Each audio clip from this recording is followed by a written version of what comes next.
ቀኖና፣ ዶግማ፣ ቅዱስ ትውፊት ሁሉ ያስቀምጦ የያዘ ነው። ጥያቄዎችንም መልሶችንም አንድ ላይ የያዘ ነው። እንግሊዘኛ ላይ የሚፈልግ ሰው ማለት ነው ለሚጀምር። ኦኬ እሺ። አንዳንድ ጥያቄ ሲኖረኝ ቴክስት ማድረግ እችላለሁ? ትችላለሽ። የት ነው ያለሽው? ግሪክ። አዎ ግሪክ። ኦኬ ያ ትችላለሽ። ፎሎ አድርጌሻለሁ። እሺ አመሰግናለሁ። እዚህ ጋርም አለልሽ እንትን ግሩፕ ላይ ግን ያለው መጽሐፍት የተለያዩ መጽሐፍትም አሉ፣ በእንግሊዘኛም አሉ። ባይዘወይ ለምሳሌ በእንግሊዘኛ ያሉ መጽሐፍ ምን አሉ መሰለሽ? እዚህ ግሩፓችን ላይ ለምሳሌ ሜሪ ኤንድ ዘ ፋዘር ኦፍ ዘ ቸርች የድንግል ማርያም ትምህርትና በቀደመችው ቤተክርስቲያን በአባቶች ትምህርት ነገረ ማርያም፣ ክርስቲያኒቲ ኢን ቶራ ኤንድ ሚርዳሽ በአይሁድ መጽሐፍ ስለ ክርስቲያኒቲ በጣም ቆንጆ መጽሐፍ ነው። ዘ ኦርቶዶክስ ስተዲ ባይብል ይሄም ቆንጆ ነው። ሌላ ደግሞ ይሄ ካነንስ አፖስቶሊክ ካነንስ አለልሽ። እዚህም የቀኖናዎቹ መጽሐፍቶቹ ማለት ናቸው። ኦሪጂናል ሂብሩ ባይብል አለልሽ እዚህ። ካውንስል ኦፍ ኬልቄዶን አለ ማንቀበለው። ይሄ ጌታን ሁለት ባህሪ ብሎ የከፈለው ጉባኤ ማንቀበለው ምክንያቱ ምን ነበር የሚለውን በደንብ እዚህ ጋር አለልሽ። የጉባኤዎቹ ሁሉ አለልሽ ተቀምጧል። ኤኒዌይስ ኦኬ እሺ እናጠናዋለን። ኦኬ እሺ ፐርፌክት። እሺ አመሰግናለሁ። ችግር የለውም። እሺ መልካም ቀን። አሜን። የግሩፕ ስም ለምትሉ ይኸው ጽዮን 1624 ጽዮን 1624 ጽዮን 1624 እሺ ፕሪዝነር ኦፍ ክራይስት ነው የሚለው። ሰላም ብያለሁ። ሰላም ወንድሜ፣ መዝሙር እንዴት ነህ? እግዚአብሔር ይመስገን። እግዚአብሔር ይመስገን። እኔ የኦርቶዶክስ እምነት ተከታይ ነኝ። አንዳንድ ጥያቄዎች ነበሩ። እሺ በምን ዙሪያ ነው ጥያቄ ነበረ? በመሰረተ ዙሪያ። ኦኬ እሺ። የመጀመሪያው ጥያቄ እንግዲህ እኛ ክርስቲያኖች የእግዚአብሔር ልጆች ነን ስንል ያው ከቅዱስ አባታችን እግዚአብሔር ስለተገኘን እኛም ቅዱሳኖች ነን። ከጻድቅ ክርስቶስ ስለተገኘ እኛም ጻድቃኖች ነን እና ይህንን አሁን ለምሳሌ በስራ እናገኘዋል ያለንን የያዝነውን መዳን ለማስጠበቅ ነው የምንሰራው ወይስ ደግሞ ሌላ መዳን ለማግኘት ነው? ቢካዝ አሁን በቁርባናችን ጸሎት ላይ ስራ ምንም የለኝም እና ነገር ግን እኔ ስለመፍጠር እኔ ለማዳን ሰው ስለመሆነ ብለን እሱን ትምክህታችን አድርገን የምንቀርበው እና ለመጽደቅ የምንሰራው ስራ።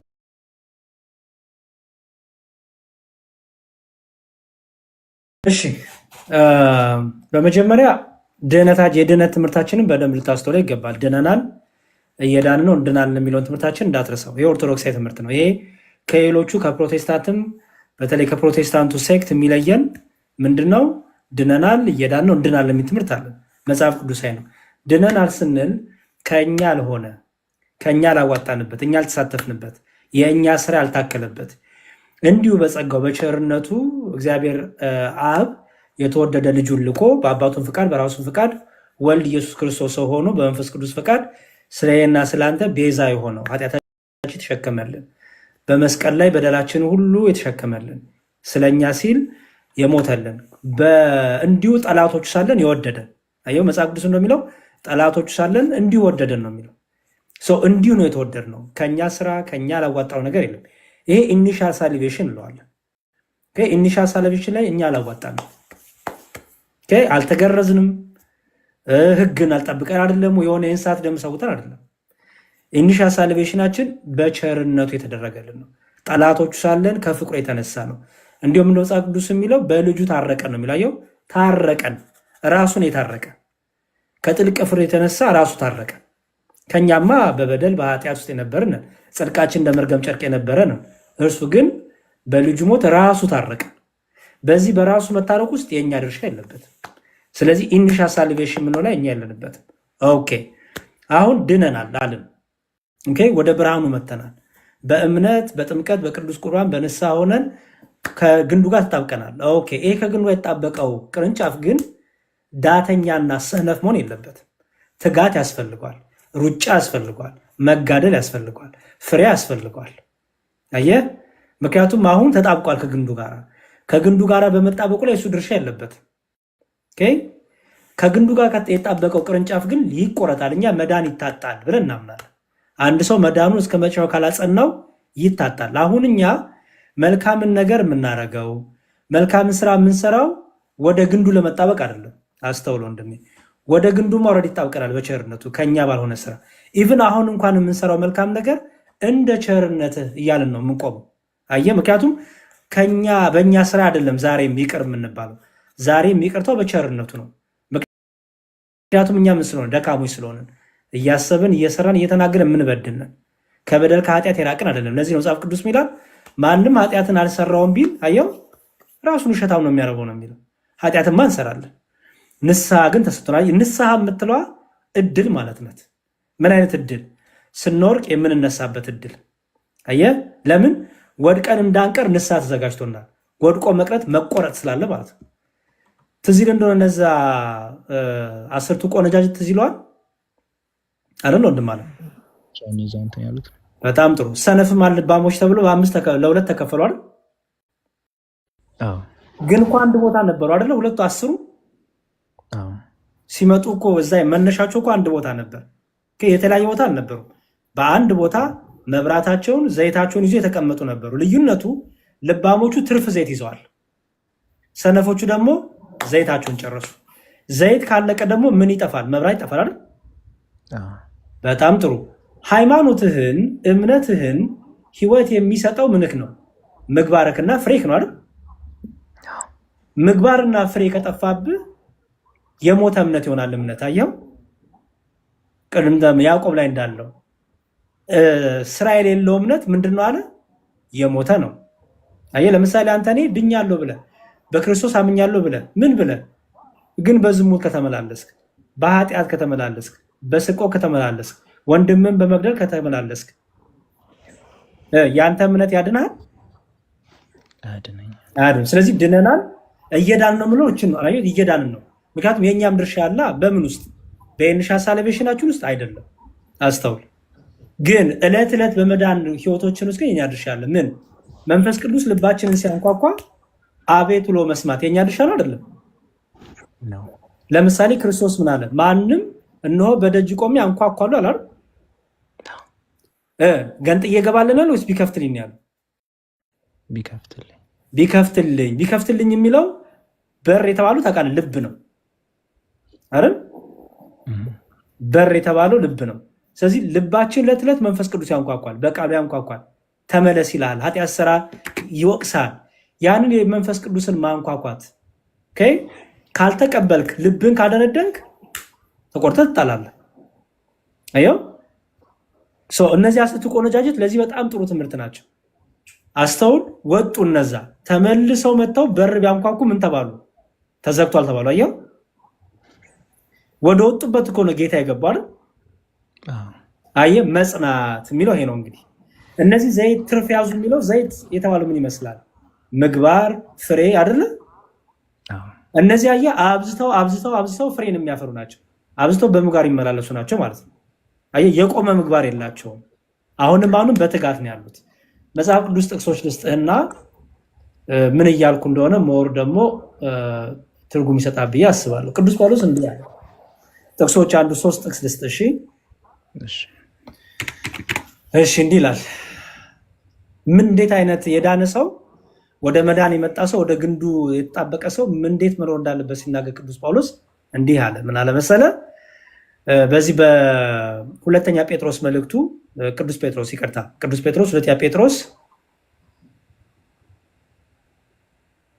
ሁለተኛ ጴጥሮስ ምዕራፍ 1 ቁጥር 5 ላይ ስለዚህም ምክንያት ምዕራፍ 1 ቁጥር 5 ስለዚህም ምክንያት ትጋትን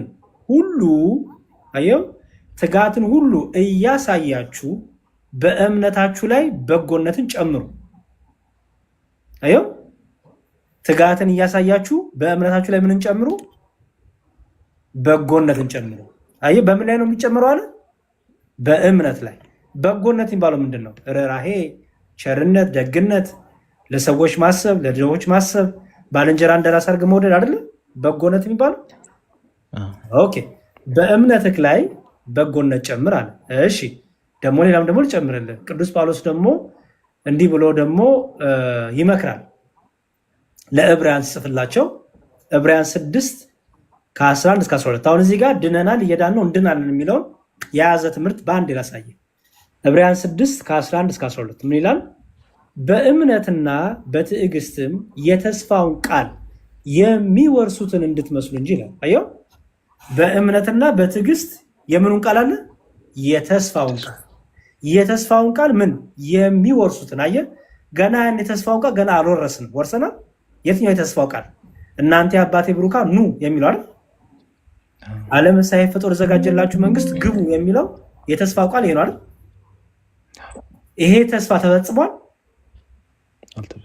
ኦኬ አልተፈጸመም። ስለዚህ እስኪፈጸም ድረስ ምን እናድርግ? ይኸው ምን ይላል መሰለ? የተስፋውን ቃል የሚወርሱትን እንድትመስሉ እንጂ ዳተኞች እንዳትሆኑ ተስፋ እስኪሞላ ድረስ እያንዳንዳችሁ ያንን ትጋት እስከ መጨረሻው እንድታሳዩ እንመኛለን ይላል። አየው አሁን ይኸው ትጋቱን ከምን ጋር እያያዘው? ተስፋን ከመውረስ ጋር።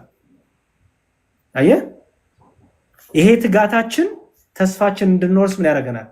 ይረዳናል ማለት ነው። ለምን ዳተኞች መሆን የለብንም። ለምሳሌ ዛሬ ጸልያለሁ በቃ ነገ ልተኛ ማለት ትችላለህ? አይ በቃ ዛሬ ዘምሬያለሁ ነገ ችግር የለው ላቁም ማለት ትችላለህ? በቃ አንዴ ድኛለሁ አንዴ ወደ ብርሃን መጥቻለሁ ከዛ በኋላ መዳይን አላጣውም በቃ እንደፈለኩት ማለት ትችላለህ? ኦኬ አሁን የእኛ ድርሻ ምንድን ማለት ነው? መትጋት አይደል? በእኛ መትጋት ውስጥ ግን ፐርፌክት ነን እኛ አይደለም። ፐርፌክሽን ስለሌለ ምን ተዘጋጀልን? ንስሐ ተዘጋጀልን ማለት ነው። አየው ንስሐ ተዘጋጀልን። ከኛ ግን ምን ያስፈልጋል? ትጋት ያስፈልጋል። ትጋት ምን ነው? መልካም ስራ፣ መልካም ምግባር፣ መልካም ፍሬ፣ መንፈሳዊ ፍሬ ያስፈልጋል። በዚህ ግን እኛ እንመካለን? አሁንም አንመካም። ምክንያቱም ይላል መጽሐፍ ቅዱስ ማንም የቆመ ይመስለው እንዳይወድቅ ይጠንቀቅ ይላል። ስለዚህ በስራችንም አንመካም። ይሄ ማለት ግን አንተ ጋር ማንሰራም ማለት ነው አይደለም። እንሰራለን፣ እንተጋለን፣ እንበረታለን ግን አንመካም። በምን ስለተጋው እኮ ነው ስለሰራው እኮ ነው ብለን ግን አንመካም፣ አንመጻደቅ። ምክንያቱም በዛ ትጋታችን ውስጥ ሁሉ ምን አለ? ድካም አለብን። አየህ ድካም ስላለብን ትጋታችን አይደለም። ትጋታችን ግን ምን ያደርግልናል? ወደ እግዚአብሔር ለመቅረብ ክርስቶስን ለመምሰል ህይወት ይሆነናል፣ መንገድ ይሆነናል። አየኸው በዚህ ውስጥ ደግሞ በዚህ ሂደት ውስጥ ደግሞ መንፈሳዊ ህይወታችን እየበረታ ክርስቶስን እየመሰልን ሐዋርያቱን እየመሰልን በእምነት የቀደሙትን እየመሰልን እንመጣለን። እንግዲህ ተስፋችን ደግሞ ክርስቶስ ሲመጣ ደግሞ ይፈጸማል። ስለዚህ ድነናል፣ እየዳንን ነው፣ እንድናለን። ሌላም ልጨምርልን የማቴዎስ ወንጌል ላይ ትዝ ይል እንደሆነ ብራብ አላበላችሁኝ ብጠማ አላጠጣችሁ የሚለው ቃል ትዝ ይላል። ጻድቃን ተርቤ አላበላችሁ ተጠምቼ አላጠጣችሁ ሲላቸው አጠጣችሁኛ ሲላቸው ምን ብለው ይመልሱታል? እነሱ እንዴ መቼ አግኝተን መቼ ተርበህ አይተን አበላን ጌታዊ ይሉታል አይደል? አርገውታል እኮ አይደል? አብልተዋል እኮ ታውቃለህ። ግን ምን አሉ እነሱ? መቼ አረግነው አሉ አይደል? መቼ አበላን መቼ አጠጣን አሉ አይደል? ሳያረጉ ቀርተው ነው? ለምን እንደዚህ ያሉ ይመስላል? ጌታን እየካዱት አርጋችኋል እያላቸው እነሱ ነው አላረግንም እያሉ እየካዱ ነው።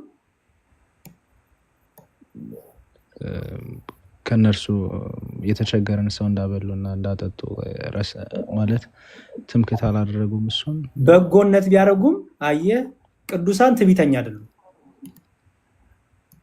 አየህ አይደል? ቅዱሳን ትዕቢተኛ አይደሉም፣ ትምክህተኛ አይደሉም። አሁንም መልካም ነገር ቢሰሩ ቸርነቱን የረዳን ይላሉ። ቸርነቱን ያገዘን ምህረቱን ያገዘን ይላሉ። እኛ እኮ አይገባንም። እኛ ምን አደረግን? ሊታይ የሚገባው ሊደምቅ የሚገባው ክርስቶስ ኢየሱስ ነው። እኔማ ምን አደረኩ ይላሉ ማለት አየህ፣ አርገውታል እኮ። ለዚህ ነው ቅዱሳን ቀኛቸው የምታደርገውን ግራቸው አታይም። ጌታ እንደዚህ አይደል ያለው? ቀኛችሁ የምታደርገውን ግራችሁ እንዳይ አይደል ያለው? ለምን አታርጉ እያለ ይመስላል ጌታ? አትስሩ እያለ ነው? ቀኛችሁ የምታደርገውን ሲል አርጉ እያለ ነው አይደል? ግራችሁ ግን እንዳይመለከት ሲል ምን ማለቱ ይመስላል?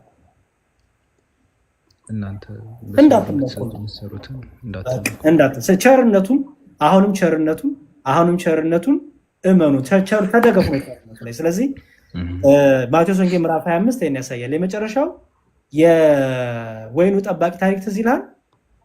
ቁረጣት የሚለው ፍሬ ያላፈራችን ነው። ሉቃስ ወንጌል ላይ ያለው። ቁረጣት ለምን ተባለች? ፍሬ ስላላፈራች። ፍሬ ግን እንድታፈራ አልታገዘችም፣ አልተረዳችም። መልእክተኞቹ ረድተዋታል። ከዛ በፊት አረ ምክንያቱም የወይኑ ጠባቂ እኮ 3 ዓመት ጠብቋታል። የወይኑ ባለቤት 3 ዓመት ጠብቋታል። 3 ዓመት እኮ ሰራተኛ ቀጥሮላታል። የሚገባት ሁሉ አጥር አጥሮላታል። ሁሉ ነገር አድርጎላታል። ፍሬ እኮ የሚጠብቅባት የሚገባት ሁሉ ስላደረገላት አይደል? ስለዚህ የሚገባት ሁሉ አድርጎላት ፍሬ አላፈራች። ስለዚህ ልትቆረጥ ስትል ያ ደግሞ የሚያገለግላት የሚያግዛት ሰራተኛ የተቀጠረላት ሰራተኛ ምን አለ? ቆይ ደግሞ ይህችን ዓመት ላግዛት፣ ልኮትኩታት፣ ፋንድያ ላፈስላት፣ ውሃ ላጠጣት። ፍሬ ካፈራች ይህን ሁሉ አድርጌ መልካም ነው፣ ያለዚያ ግን ትቆረጣለች ተባላየው። ስለዚህ ድነናል፣ እየዳንን ነው፣ እንድናለን። የእኛ ትምህርት ይሄ ነው። በጣም አንድ የመጨረሻ ጥያቄ አለኝ፣ ከዛ ለሌሎቹ እለቃለሁ። በዚህ በአንደኛ ቆሮንቶስ ምዕራፍ 3 ከቁጥር 13 ጀምሮ ያለው ነው እና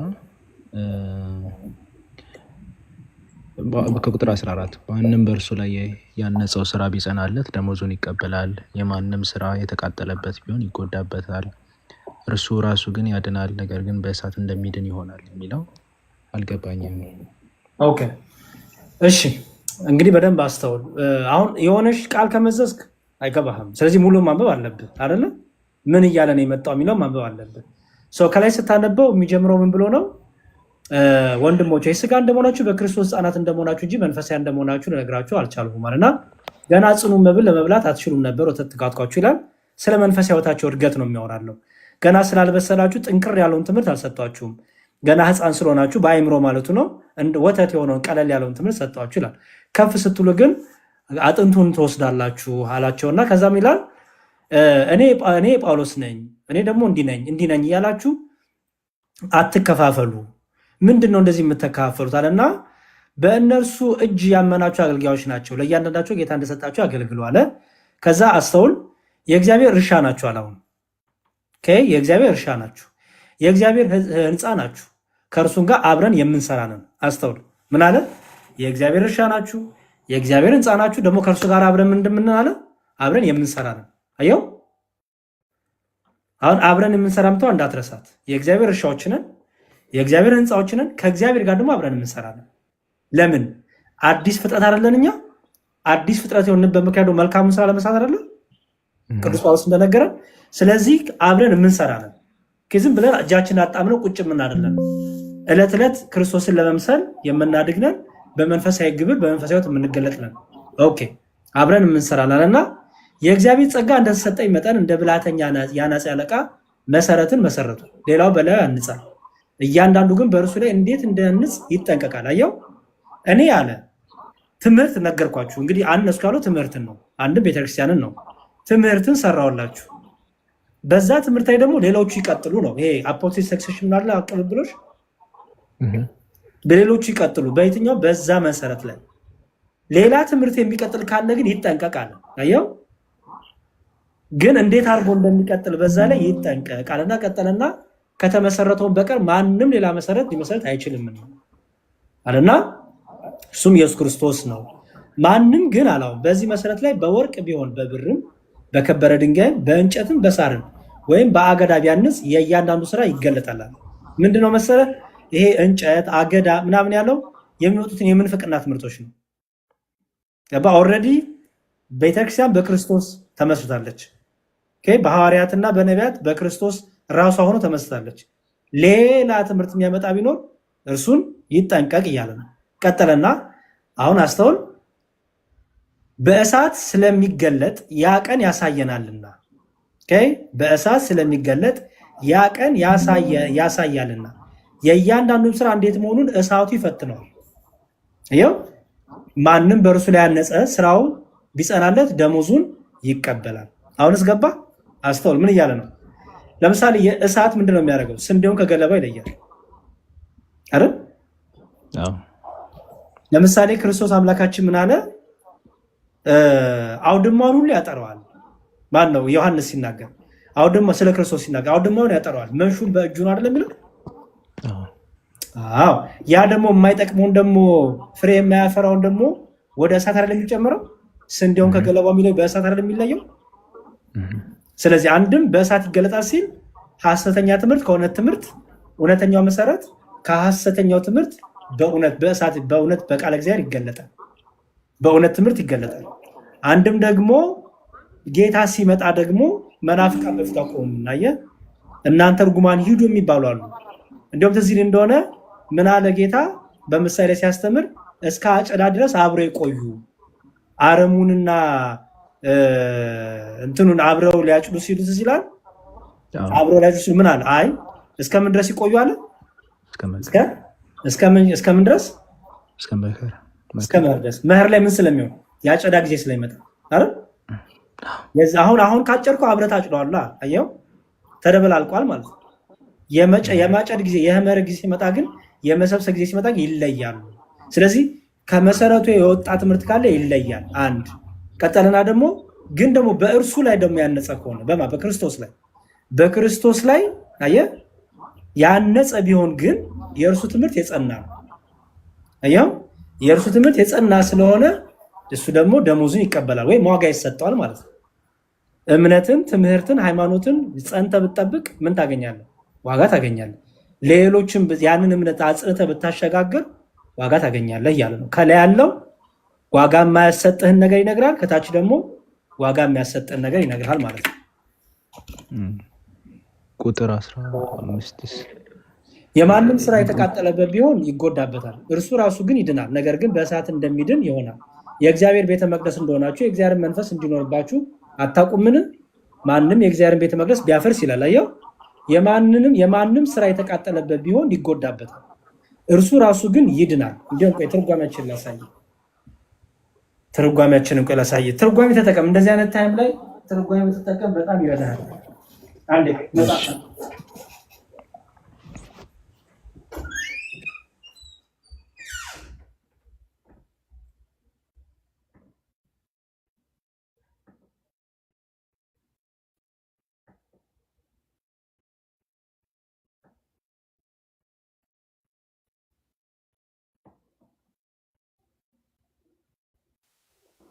ሌሎቻችሁ እህቶቻችን ማድረጋችሁ ከዛ ይሄ ትምህርት እየተማርን ነው ኮፒ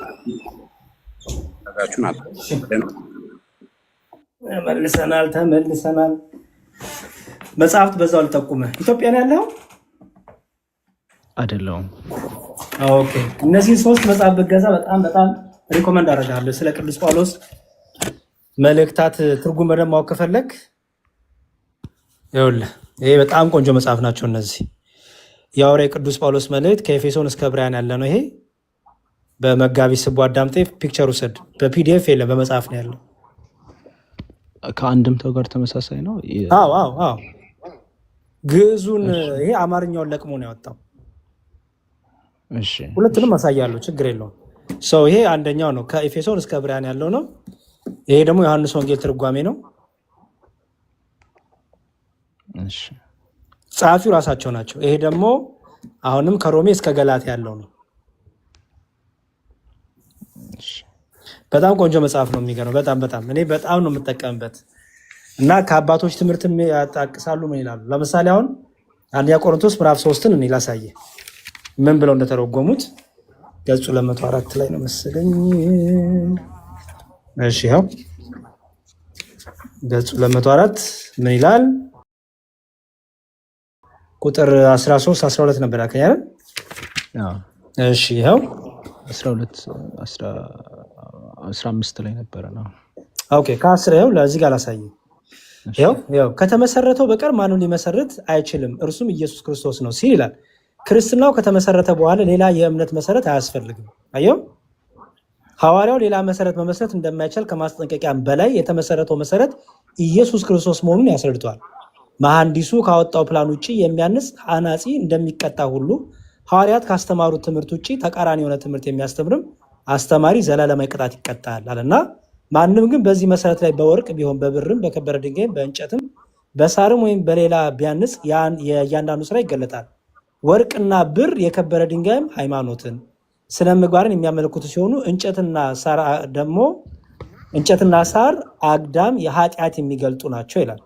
አየው አሁን በዚህ ሌላ እንደዚህ አይነት ትምህርት ቢያመጣ ማለት ነው። አየው ሌላ ትምህርት ቢያመጣ በዚህ መልኩ ምን ይላል? ይፈርስበታል አለ። በእሳት ስለሚገለጥ ያን ቀን ያሳያልና ሲል ይላል።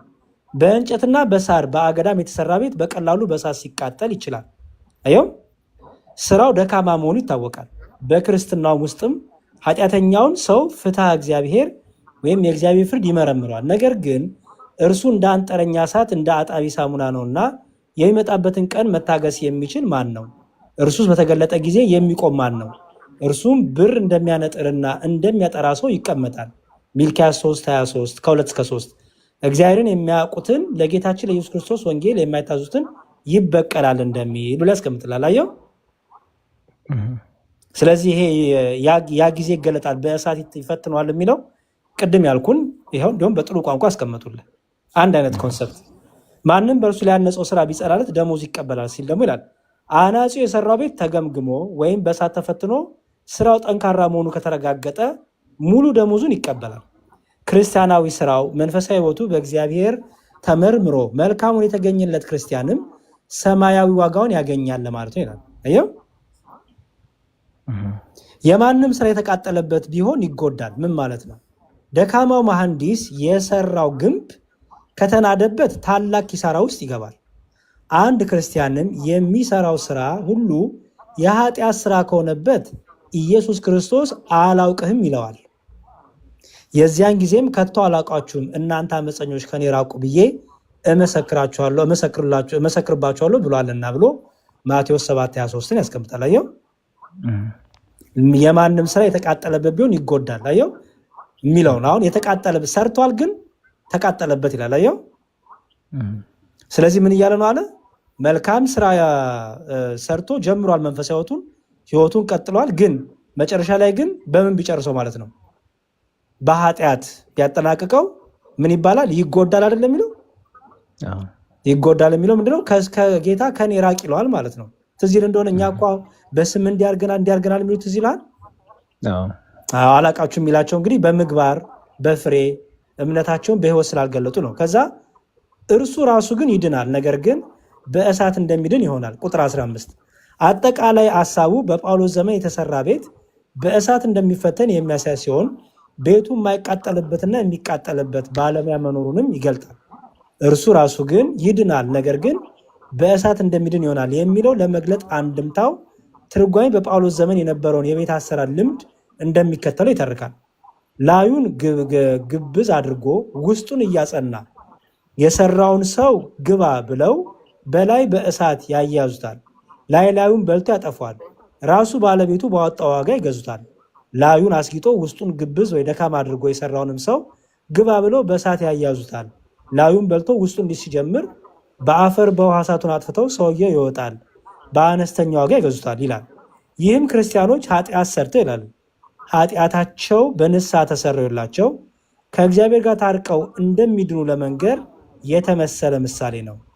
የእግዚአብሔር ቤተ መቅደስ እንደሆናችሁ እናንተም የክርስቶስ ናችሁ፣ ክርስቶስም የእግዚአብሔር ነው ብሎ ቁጥር 16 ላይ እየቀጠለ ያለው ሀሳብ ከዚህ አንጻር ነው ይላል። አየው ለምሳሌ ደግሞ ትርጓሜውን ደግሞ ላሳየ ሁለቱንም ኮምፔር ልታደርገው ስለፋ አሁን ግዕዙን አውጥቶ አማርኛውን እየተረጎመ ሰው ቶሎ አንደርስታንድ ያደርገው የተቀመጠ ነው። ኦኬ ደግሞ ሙሉን ትርጓሜ ደግሞ ላሳየ ሁለቱንም ማየት ስላለብህ እሺ። አንደኛ ቆሮንቶስ አይደል? አዎ ምዕራፍ 3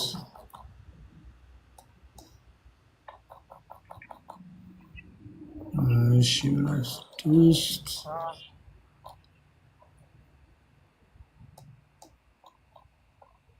ኦኬ ምዕራፍ 3 ምዕራፍ 3 እሺ እሺ ይኸውልህ ቁጥር 13 ላይ ይላል እሳት በፈተነው ጊዜ ቀኑ ይገልጠዋልና አየው ምግባሩ ለላሃዱ ያንዱን ስራውን እሳት ይፈትነዋልና ቅድም ያልኩ ማለት ነው። አየው ልክ እሳት ሲነድ እንደሚለይ ስንዴውን ከገለባው እንደሚለየው ማለት ነው። አየህ ህንፃው ይላሉ። አሁን ህንፃው የጸናለት ሰው ዋጋውን የሚያገኝ እሱ ነው። እሱ ዋጋውን ያገኛል። ኦኬ ህንፃው ያልጸናለት ሰው ግን ዋጋውን አያገኝም። ህንፃው ይኸውልህ እዚህ ጋር ይኸው ህንፃው ከእሳት የዳነለት እንደመሆኑ ዋጋውን አግኝቶ ደስ ብሎት ይኖራልና ጽን ወቆመ ምግባሩ ብሎ ሀተታ አንዱ ላዩን ግብዝ አድርጎ ውስጡን እያጸና ይሰራዋል። አንዱ ውስጡን ግብዝ አድርጎ ላዩን እያስጌጠ ይሰራዋል። አየው ቅድም ያነበብኩልህ በሀገራቸው ቤት ሲገዙ በእሳት ፈትነው ነው ውስጡን እያስጌጡ እያጸኑ ሳይሆን ግብዙን ቅድም ያነበብነው አየው። እሺ በክርስቶስ አምኖ ምግባሩ ምግባረ ጽድቅ የሚሆንለት ሰው ቢኖር ያለ ቀብራራል አንድ አይነት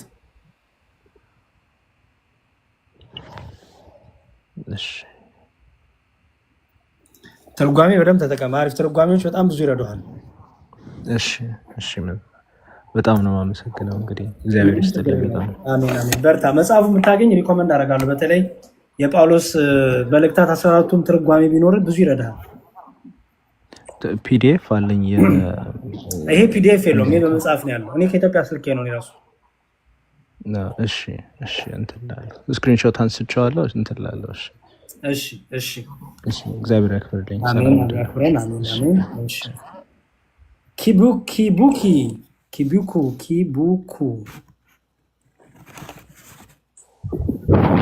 አቤት ያሬዶ እንዴት ነው? ሰላም ነው? እግዚአብሔር ይመስገን አለን። እግዚአብሔር ይመስገን። እንዴት ነህ? ደህና ነህ? እንኳን አደረሰን። እንኳን አደረሰን። አሜን ይመስገን። እኔ ያሬዶ ኦርቶዶክስ ነኝ። አንዳንድ ነገር መማር ፈልጋለሁ። እሺ ምክንያቱም ከልጅነቴ ጀምሬ መጽሐፍም ማንበብ አልችልም፣ አንብቤም አላቅም። ትምህርትም እስከዚሁ ነኝ፣ አልተማርኩም፣ ማንበብ አልችልም። ብዙ ጊዜ አሁን በስነስርዓት ያየሁት ቢያንስ ወደ 2 ዓመት ከምናምን ሆኖኛል እናንተን መከታተል ከጀመርኩት። አንዳንድ ነገር በጣም እየተማርኩኝ ነው ያለሁት። ያው ማንበብ ባልችልም በምትናገሩት ንግግሮች አንዳንድ ነገር በጣም ራሴ ላይ ሴፍ እያደረግኩኝ ስለሆነ እና እኔ ደግሞ ማንበብ አልችልም። የቤተክርስቲያን ነገር በውስጥ በደንብ የሚያስተምረኝን ሰው ፈልጋለሁ፣ ከምንም በላይ ማለት ነው። ትምህርት ከልጅነት ጀምሬ አልተማርኩም። በልጅነት እስከ 3ኛ ክላስ ተምሬ ከዛ በኋላ በቃ እኔ ወደ ስራ ነው የሄድኩኝ። ከቤተሰብ ተለይቼ ለስራ ወደ ከተማ ገብቼ ስራ መስራት ጀምሬ በዛው ቀጠልኩኝ። ሌላ ነገር ምንም ትምህርት ላይ ትኩረት አልሳብኩም። እሁድ እንደማንኛውም ሰው ቤተክርስቲያን ሄዳለሁ፣ የቅዳሴ ጸበል ጠጣለሁ፣ ወጣለሁ። ከዛ በኋላ ማታ አካባቢ ተሳልሜ መመለስ ብቻ ነው የኔ ስራ፣ ከስራ መልስ ማለት ነው። ከዚህ ውጭ ሌላ ምንም የማውቀው ነገር የለም። የቤተክርስቲያን ኦርቶዶክስ ነኝ። በቤተሰቦቼ በኩል ትምህርት አልተማርኩም። ለስራ ብቻ እኔም ስራ ላይ ትኩረት ስቤ ወጣው። አሁን የሚገኘው በስደት ነው የሚገኘው። ትምህርት ለመማርም ምቾት ላይ አይደለሁም። በተለይ ያለሁት ብቻዬን ነኝ። ቤተክርስቲያን የሌለበት ሀገር በሳውዝ አፍሪካ ነኝ የሚገኘው። ከዚህ አንጻር ምንም በእናንተ በምታስተምሩት ነገር ላይ ብቻ በጣም ትኩረት ስቤ እየተማርኩኝ ነው። ሁሌ ሳትከፍቱ ሲቀሩ ምናምን በጣም ማለት እኛ ካለንበት አንጻር በጣም ሩቅ ነው አለ መኖር። ኦኬ እሺ ሰው ምንድን መሰለህ አሁን እኔ ላግዝ የምችለው ነገር አንደኛው በኦዲዮ በድምፅ መጽሐፍ ቅዱስ አለ። እሱን እጠቁምሃለሁ። መጽሐፍ ቅዱስ አለ በኦዲዮ።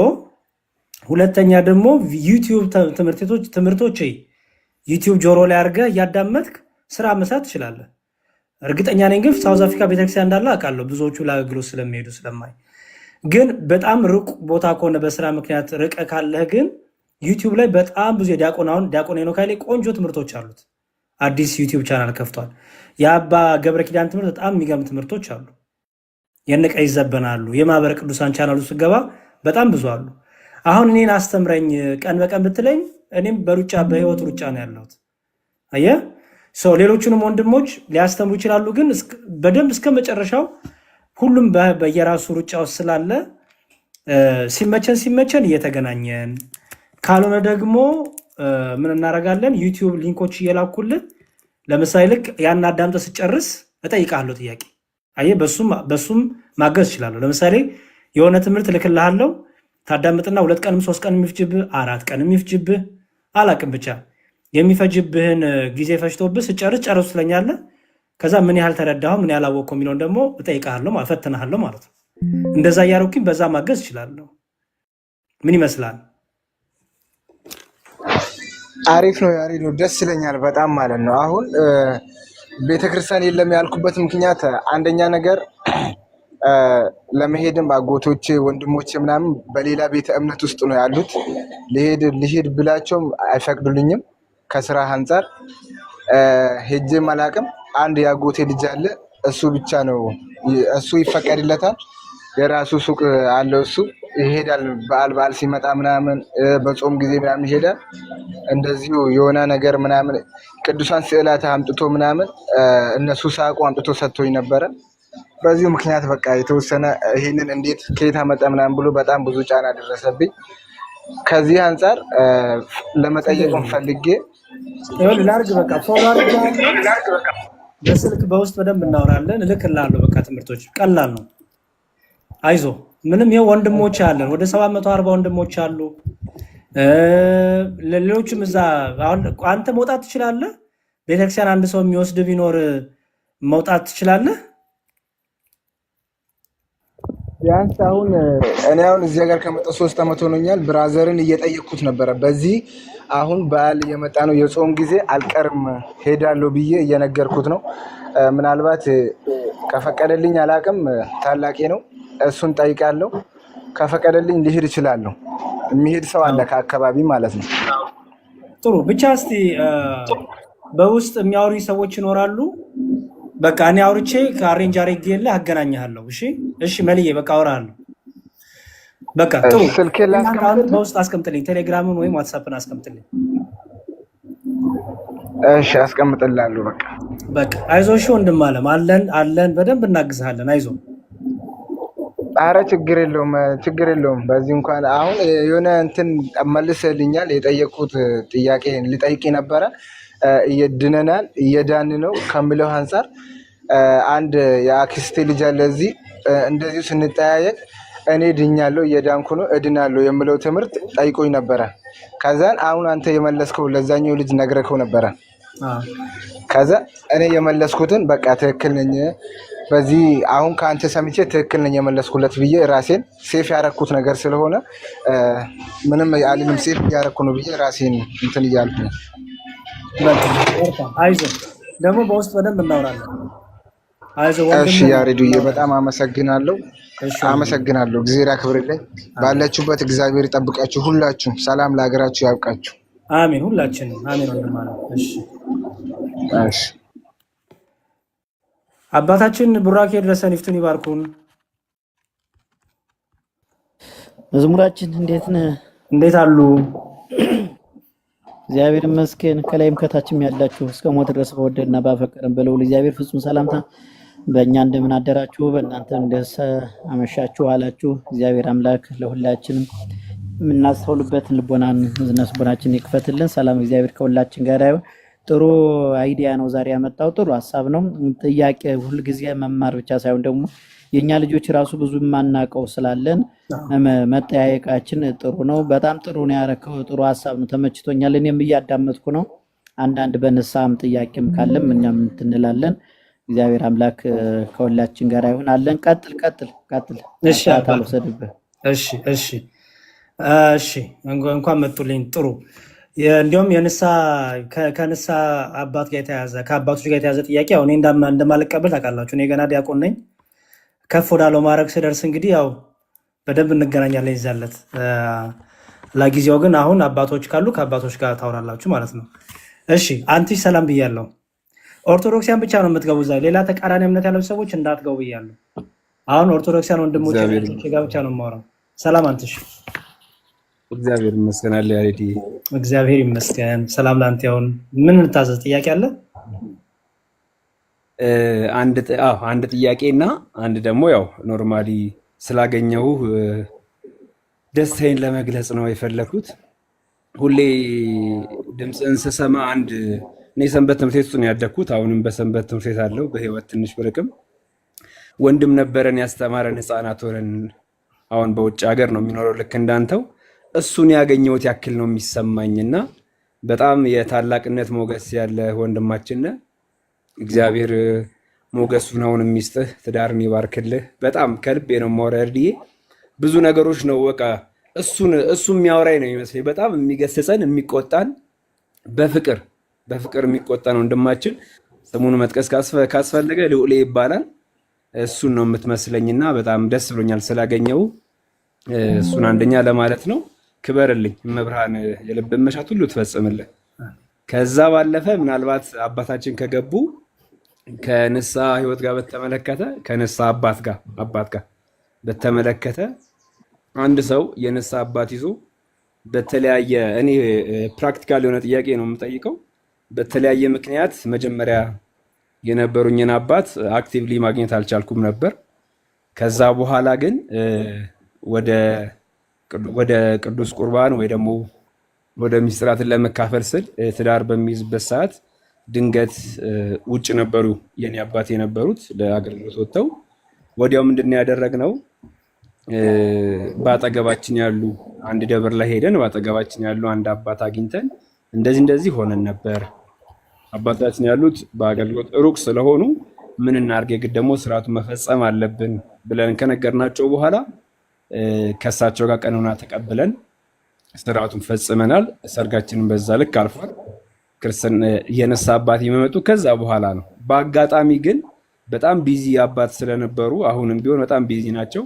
ስማቸው ቢነሳ ሁሉም ሰው የሚያውቃቸው አባት ናቸውና ከዛ በኋላ ምን ያደረኩት እያንዳንዱን ንስሐ መግባት ስፈልግ ቀጥታ ወደ ሁለተኛው አባት ነው እየሄድኩ ያለሁት። አሁንም ከቢዚነታቸው አኳያና እንደዚሁም ደግሞ በፕሮግራም ነው ሁሉ ጊዜ የምናገኛቸው። ሩጫ ነው የኛ ህይወት ደግሞ ሩጫ ነው፣ በጣም ይታወቃል።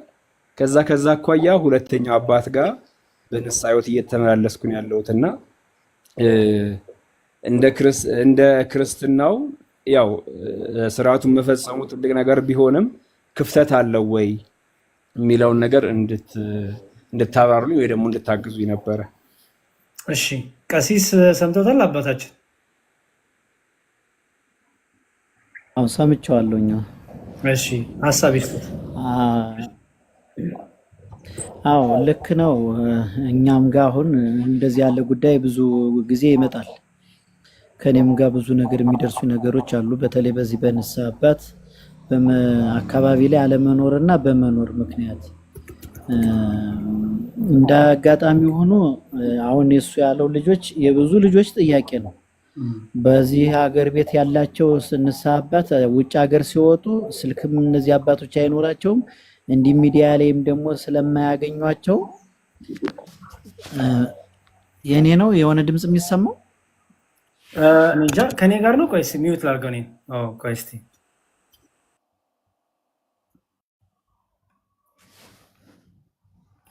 ሚውት ሳደርገው ጠፋ አባታችን። አዎ እና እንደዚያ ስለሆነ ምናልባት ብዙ ልጆች ደግሞ የሚቸገሩበት ጉዳይ ወደ ውጭ ሀገር ሲሄዱ አባታቸውን አያገኙም። እንደገና ደግሞ እዚህ ሀገር ቤት ደግሞ መጥተው እንዳያገቡ የሀገር መራቅ አለ። ይሄን ያለ ጉዳይ የምቾት ወይ ደግሞ ተደላድለን የምንገባው ንስሐ አይደለም። አሁን እንደው ለወደፊቱ የማይገኝ ከሆነ አንድ አቅጣጫ መያዝ ያለ ነው። ለምሳሌ ያህል ሁልጊዜ ከሚገኙት አባት ጋራ መቀጠል። ለምን እነኛን ቢዚ የሆኑትን አባቴ እንዴት ከሱ ጋራ ብዙ ጊዜ መገናኘት አልቻለም፣ በዚህ ምክንያት ከአቅራቢያ ካለ ሰው ጋራ በሆነ ብሎ ከንስሐ አባት ጋራ በስምምነት ወደ አንዱ አቅጣጫ መሄድ የተሻለ ነው በቅርብ ከሚያገኙት። ግን ያንንም ሲያገኙት አሁን በብዙ ጊዜ ለንስሐ አባት ለአንድ ነው የሚነገረው የሚባለው የራሱ የሆነ አካሄድ ስላለው ነው። ለምሳሌ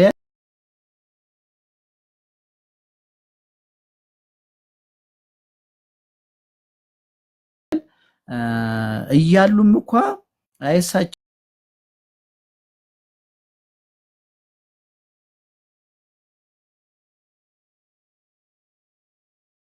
እንደዚህ ናቸው ብሎ ንቆ ሌላ ቦታ መሄድ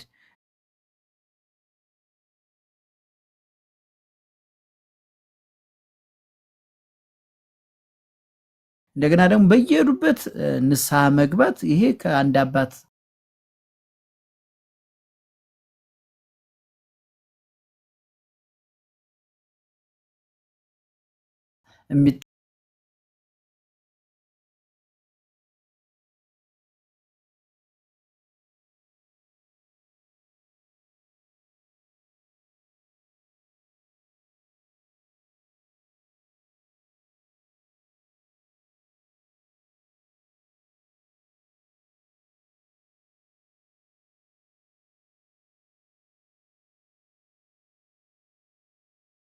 የሚጠላውን ንስሐ የሚሰጠው አጠገብ ላጠገብ ሆኖ ነው ንስሐ መግባት የሚቻለው። ግን እኛ አሁን የምናደርጋለን ከውጭ ላሉ ሰዎች ከችግር ምክንያት እንዲሁ ከናጢያታቸው እንትን ከሚሉ እንልና ንስሐቸውን እንቀበልና ንስሐ ናዘን እንዲጾሙ እንዲጸልዩ እንደገና እንዲመከሩ በተግሳጽ ምን መጸለይ እንዳለባቸው በምን ምክንያት እንደመጸለይ እንዳለበት ምን ያህል እንደሚጾሙ ኃጢአታቸውን ተናዘው ከእግዚአብሔር ጋር እንዲጣረቁ እናደርጋለን እኛው ይሄ ማለት ነው። ስለዚህ መጥመቅ ብቻ ነው ማጥመቅ ብቻ በአካል ስለል ማጥመቅ ብቻ ነው ያልቻልነው እንጂ ሌላውን ነገር ማከናወን እንችላለን ማለት ነው። ስለዚህ በችግር ምክንያት ከሆነ ግን እሳቸውን አላገኘውምና ተብሎ ንስሐ ሳይገባ አይኖርም ነው ዋናው ትልቁ ነገር።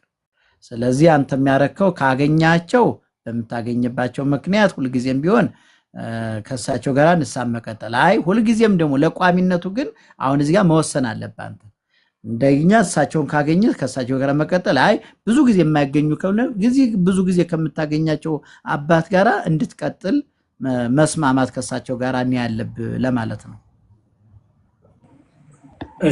እሺ አባታችን አንተ በውስጥ ደግሞ አናግራቸው ከጥማን ሞር ፐርሰናል የግል ነገር የሆነ ስለይመጣ እኔ ፐርሰናሊ በሰዎች የግል ህይወታቸውን እዚህ ላይ እንዲያወሩ ብዙ አልመክርም። ሚዲያ ላይ በተለይ እንዲያወሩ አልመክርም። ምክንያቱም ብዙ አይነት ፈተና ስላለ የግል ህይወትን ሚዲያ ላይ አወር ጥቂት ነገር ፍንጭ ካገኙ በጣም ክፉና ጨካኝ ሰዎች አሉ። እግዚአብሔር ልባቸውን እንደው ይፈውሳቸው እንጂ እና በውስጥ ብታወራቸው ግን እንጂ በአጠቃላይ ግን ኮንሰፕቱን መሰለ ለሌሎቹም ይሄን ነገር መናገር ፈልጋለሁ። አባታችን እንዳሉትም ደጋግሞ ብዙ ሰው ይጠይቃል። በስልክ ንስሐ መግባት ስርዓተ ቤተክርስቲያን አይደለም። በመጀመሪያ ግን ቤተክርስቲያን ከሌለ ምንም በቃ ቤተክርስቲያንም ካህንም የሌለበት ሪሞት የሆነ በረሃ ውስጥ ያለ ሰው በቃ ምንም የማይገኝበት ሁኔታ ካለ ቤተክርስቲያን ደግሞ ቀኖና አላት። ቀኖና አላት። ስለዚህ ያ ሰው ከአባቱ ጋር ተደዋውሎ መነጋገር ይችላል። መነጋገር ይችላል። ግን ይሄ ነው በቃ የመጨረሻው ምክንያት። በተረፈ ግን ቤተክርስቲያን መሄድ እየቻለ አባት መያዝ እየቻለ ብሎ በስልክ አይቻልም። ይሄ አይቻልም። በጣም ክልክል ነው። ሲጀመር ይሄ ንስሐም ትክክለኛ ንስሐም አይደለም። ሁለተኛ አንዳንድ ሰዎች የንስሐ አባት ለምን ይቀይራሉ መሰለ? በጣም ጫና አድርገው ሲይዟቸው፣ በጣም ሲከታተሏቸው፣ በደንብ አድርገው ጾሙንም ስግደቱንም ጸሎቱንም መጽሐፍ አንብቡ ማለቱንም በደንብ አድርገው ሲይዟቸው አንዳንድ ሰዎች ያወዱ ለቀቅ ዘና ፈታ ማድረግ ይፈልጋሉ። ስለዚህ ምን ያደርጋሉ? ለእኛ አባት ሳይነግሩ ሌላ አባት ይይዛሉ ማለት ነው። አየህ። ስለዚህ ከዛ የተነሳ ቤተክርስቲያን ምን ስርዓት አስቀመጠች? አንዱን አባት ትተህ ወደ ሌላ አባት ብትመጣ ከመጀመሪያ አባት ፍቃድ ከመጀመሪያ አባት ተሰናብተና እኔ እንደውም ትዝ ይለኛል የኔ መጀመሪያ አባቴ ጳጳስ ነበሩ። ስም አልጠቅስም እና ምንም በቃ አልሆነም። ልንገናኝ አልቻለም። ስሄድ ስብሰባ ናቸው። ጭራሽ እንደውም ሌላ ክፍለ ሀገር ተመደቡ። ስለዚህ ምንድን ማድረግ ያለብኝ? በቃ ሌላ ሰው መያዝ አለብኝ። ስለዚህ በደንብ ሊይዙኝ የሚችሉ በህግ ያሉ ቄስ አገኘው ማለት ነው። ስለዚህ እጅ ሳናግራቸው ምናሉኝ ከጳጳሱ ጋር መጀመሪያ ሄደ ጳጳሱ ማሰናበታቸውን እፈልጋለሁ አሉ እና በስልክ አገናኟቸው። ትዝ ይለኛል። አባት ያውቃሉ፣ ልጆት ወደ እኔ ሊመጣ ነው፣ ልጆትን እኔ ኃላፊነት ልወስድ ነው ያውቃሉ። አዋቃለሁ። ከዛ ውጣ ተባልኩን። የሚገርም ወጣው። ከዛ ሁለቱ በደንብ ነው ያወሩት። ምክንያቱም ስለ እኔ ያሬድ ማን ነው፣ ዲያቆን ያሬድ ማን ነው፣ ህይወቱ እንዴት ነው የሚለውን ሁሉ በደንብ አወሩ፣ ሼር አረጉ ማለት ነው። ገባ ካህን ለካህን ምክንያቱም እንደ አዲስ ሳይሆን የእኝን አባት ሰምተው ደግሞ በተለይ መነጋገራቸው በጣም ይጠቅማል፣ ትራንዚሽኑ ላይ ይጠቅማል እና አንዱ አባት ለአንዱ አባት ማሳወቁ ግዴታ ነው። ምክንያቱም አንተንም በቃ ጥሩ ያደርግልሃል ትራንዚሽኑን፣ ሁለተኛ ደግሞ እንደ አዲስ አይሆንም፣ ከአዲስ አትጀምርም። ገባ በቃ ይዞ ነግረውኛል እኮ አባታችን በል በርታ እያሉ እኚህ ደግሞ ሁለተኛው አባት ይቀጥላሉ። በተረፈ ግን የሆነ አባት በደንብ አድርጎ ስለያዘ ከዛ ለማምለጥ ሌላ አባት አይቻልም፣ ክልክል ነው። እንዲሁ በቃ እኛ አባት በቃ ጾም ጸሎቱ ቁርባን ነው በቃ አስቸገሩ ሌላ አባት፣ እሱም አይቻልም። በቦታ ርቀት፣ በስፍራ ርቀት መገናኘት ካልቻላችሁ ግን ግዴታ ቶሎ መቀየር አለብህ። እሱን ደግሞ እንዴት ነው የሚለው ሂደቱን ደግሞ በውስጥ አውራቸውና ቀሲስን ፐርሰናል ላይፍን በዚህ ብዙ እንድታወራ ስላልፈለግኩኝ ነው። እንደዛ አድርገህ ከቀሲስ ጋር ብጨርስ መልካም ነው። ምን ይመስላል አንትሽ? ሁሉንም አድሚት አድርጌያለሁ፣ ተቀብያለሁ። ወንድም አለም እግዚአብሔር ያክብርልኝ። እርግጥ ከዛ በኋላም ብዙ ነገሮች ሄደዋል፣ ጥሩ ጥሩ ነገሮች ሄደዋል። ግን እንዳልከው ከአባቴ ከአባም ጋር ወይ ከአባታችን ጋር ወይ እነጋግራለሁ ወይም ደግሞ አሁን የሚቀጠል ነገር ሳለ ፐርሰናል ነገር ስለሆነ እንዳልከው ልክ ነህ። እንደዛ አደርጋለሁ። እኔ ወንድም ኑርልኝ፣ መብርሃን የልብን መሻት ከጤና ጋር ጤናን ትስጥ፣ ሰላምን ታብዛለ። ኑርልኝ እኔ ወንድም። እሺ ለሁላችንም አባታችን ካጠፋው በንግግር እንግዲህ አርሙት፣ የግሉ ነገር እንዳወራ አይደለም። ትክክል ነህ። እኔም ያው እንደዚህ ውስጥ ጠለቅ ብዬ ማውራት ያልፈለኩትም ለዚያ ነው። እንደዚህ ችግር ያለባቸው ሰዎች ካሉ በውስጥ ብናወራ ጥሩ ነው። በተለይ በዚህ በንስሐ ውስጥ በተያያዘ ንስሐ አባት እንዴት ነው መሆን ያለበት፣ እንዴት አድርጌ ልቀጥል የሚለውን ነገር በውስጥ ማውራት ይቻላል። ትክክል ነው ያደረከው። ይህን ልደግፍ ነው እደግፈዋለሁ፣ የሚደገፍ ማሳብ ስለሆነ ነው። ሁላችሁም እዚህ ጋር ያላችሁ ንስሐ አባት ያልያዛችሁ ብቻ ሳይሆን ይዛችሁ ደግሞ በሆነ ምክንያት ማግኘት ያልቻላችሁ ሰዎች እንዲሁ እንደዚህ ነው ብሎ እዚህ ከምናወራው በውስጥ ማውራት ይሻላል ብዬ አስባለሁ። ለምን መገናኘትን በውስጥ ስለምንችል በውስጥ ማውራት ይቻላል። ስለሌው ይሄን በዚህ ሰዓቱን እንዳንገድብ ሌሎችን ጥያቄዎች እዚህ ጋር ብንጠያየቅ ይሻላል። የንስሐ ጉዳይ ንስሐ አባቴ እንዲላርግ እንዲህ ብለውኝ የሚለውን ነገር በውስጥ ማውራት ይቻላል ለማለት ፈልጌ ነው። እሺ መልካም ቀሲስ፣ በቃ አንተሽ በውስጥ ፎሎ አድርጋቸው፣ ስልክን አስቀምጥላቸውና አውራቸው። እሺ ወንድም አለ። እሺ አባቴ በእግዚአብሔር ካንተ ጋር ይሁን፣ እግዚአብሔር ይስጥልን። አሜን። እሺ ሳምራዊት ሰላም ብያለሁ። እንዴት ናችሁ? ሰላም ነው? እግዚአብሔር ይመስገን። ሰላም ናችሁ? ኦርቶዶክስ ነሽ? አዎ ኦርቶዶክስ ነኝ። እሺ ቡራኬ ተቀበይና ከአባታችን በዛም ስርዓት ነው።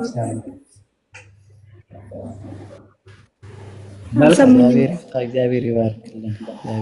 እየቆየ የሚደርሳቸው መሰለኝ። አባታችን ቪዲዮ ሲከፈት ኔትወርኮ የእንትን እያለ እግዚአብሔር ይባርክልን ብለናል። እግዚአብሔር ይፍታ።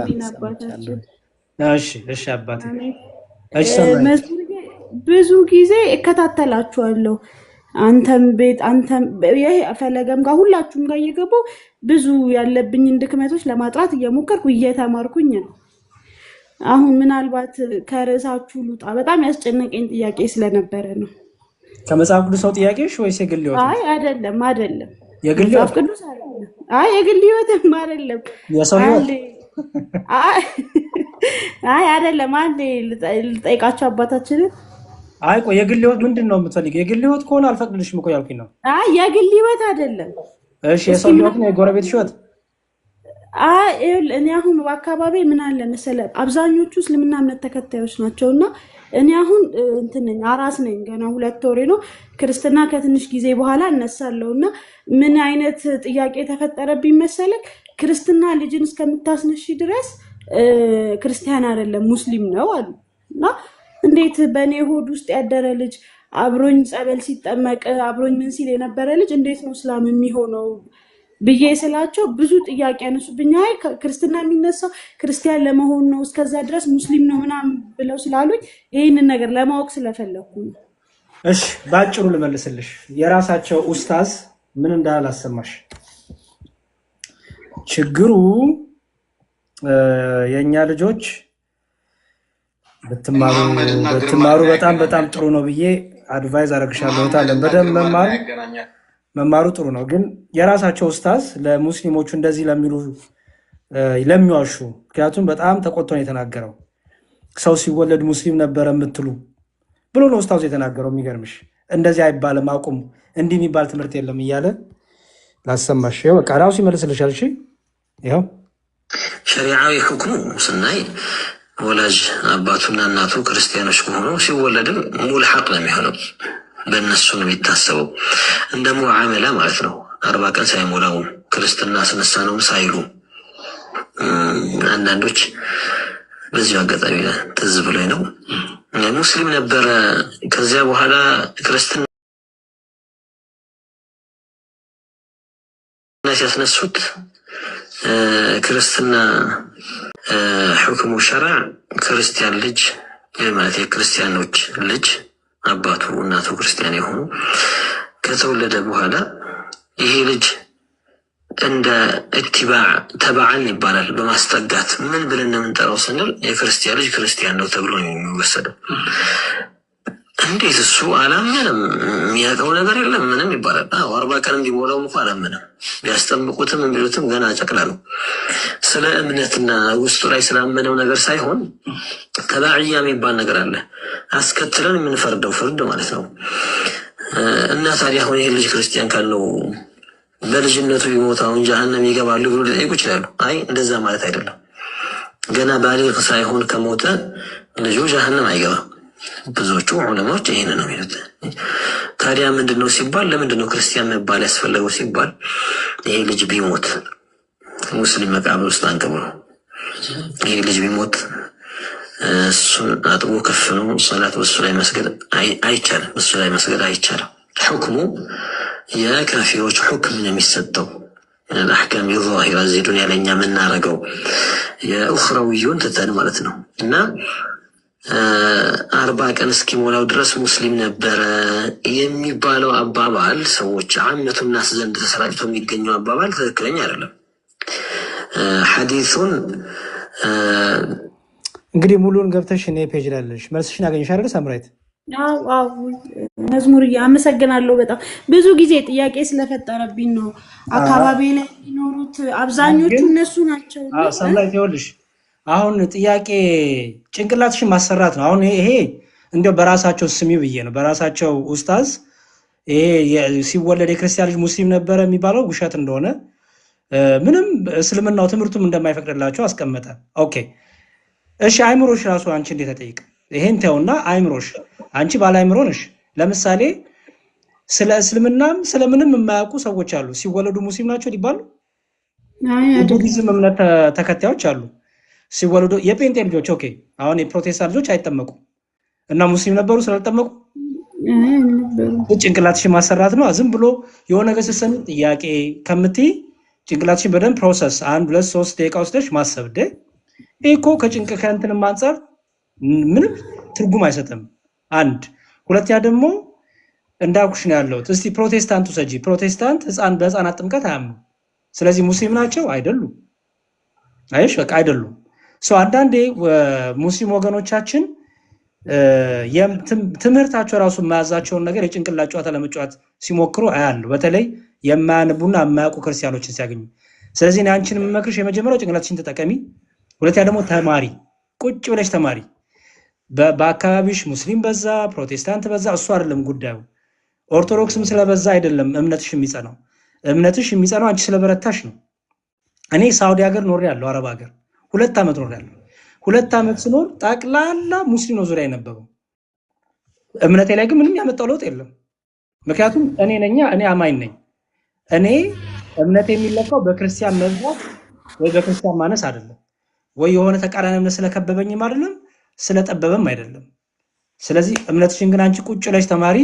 ክርስትና ምንድነው ክርስቲያን ትምህርት መሰረታዊ የክርስቲያን ትምህርት ምንድነው የሚለውን ሁሉ በደንብ ልትማሪ ይገባል እንጂ መንፈሳዊ ሕይወትሽን ከሆነ ቤተ እምነት ቁጥር መብዛት ማነስ ጋር ካገናኝሹ በክርስትናሽም አጸኝ ምኖትን ለመናገር።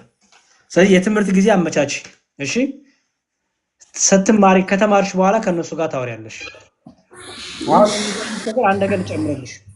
ማንም ሙስሊም እኔ ጋር መጥቶ ያሬድ ስትወልድ እኮ ሙስሊም ነበርክ አይለኝም አይሉንም። ምክንያቱም መልስ አለና ቁርአኑን እናውጣለን፣ ሐዲሱን እናውጣለን። ገባሽ? አያስኬድማ። የማያውቅ ሰው ሲገኝ ግን ይመጡና ሙስሊም ነበርክ ይላሉ።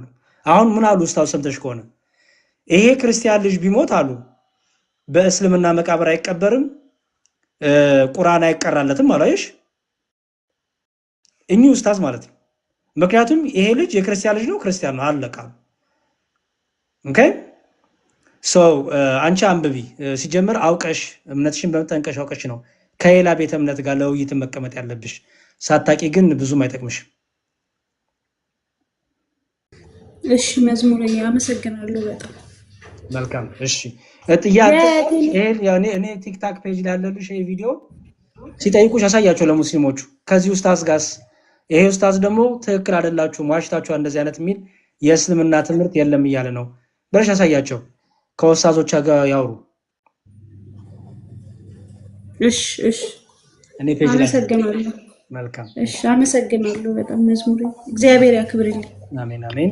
በርቺ። እሺ እሺ ቀሲስ ያው እቺ ለኛ ናብዬ ነው። እሺ ጥሩ ጥያቄ ነው። የእሷም ጥሩ ጥያቄ ነው። አንተ ጥሩ ነው የመለስከው።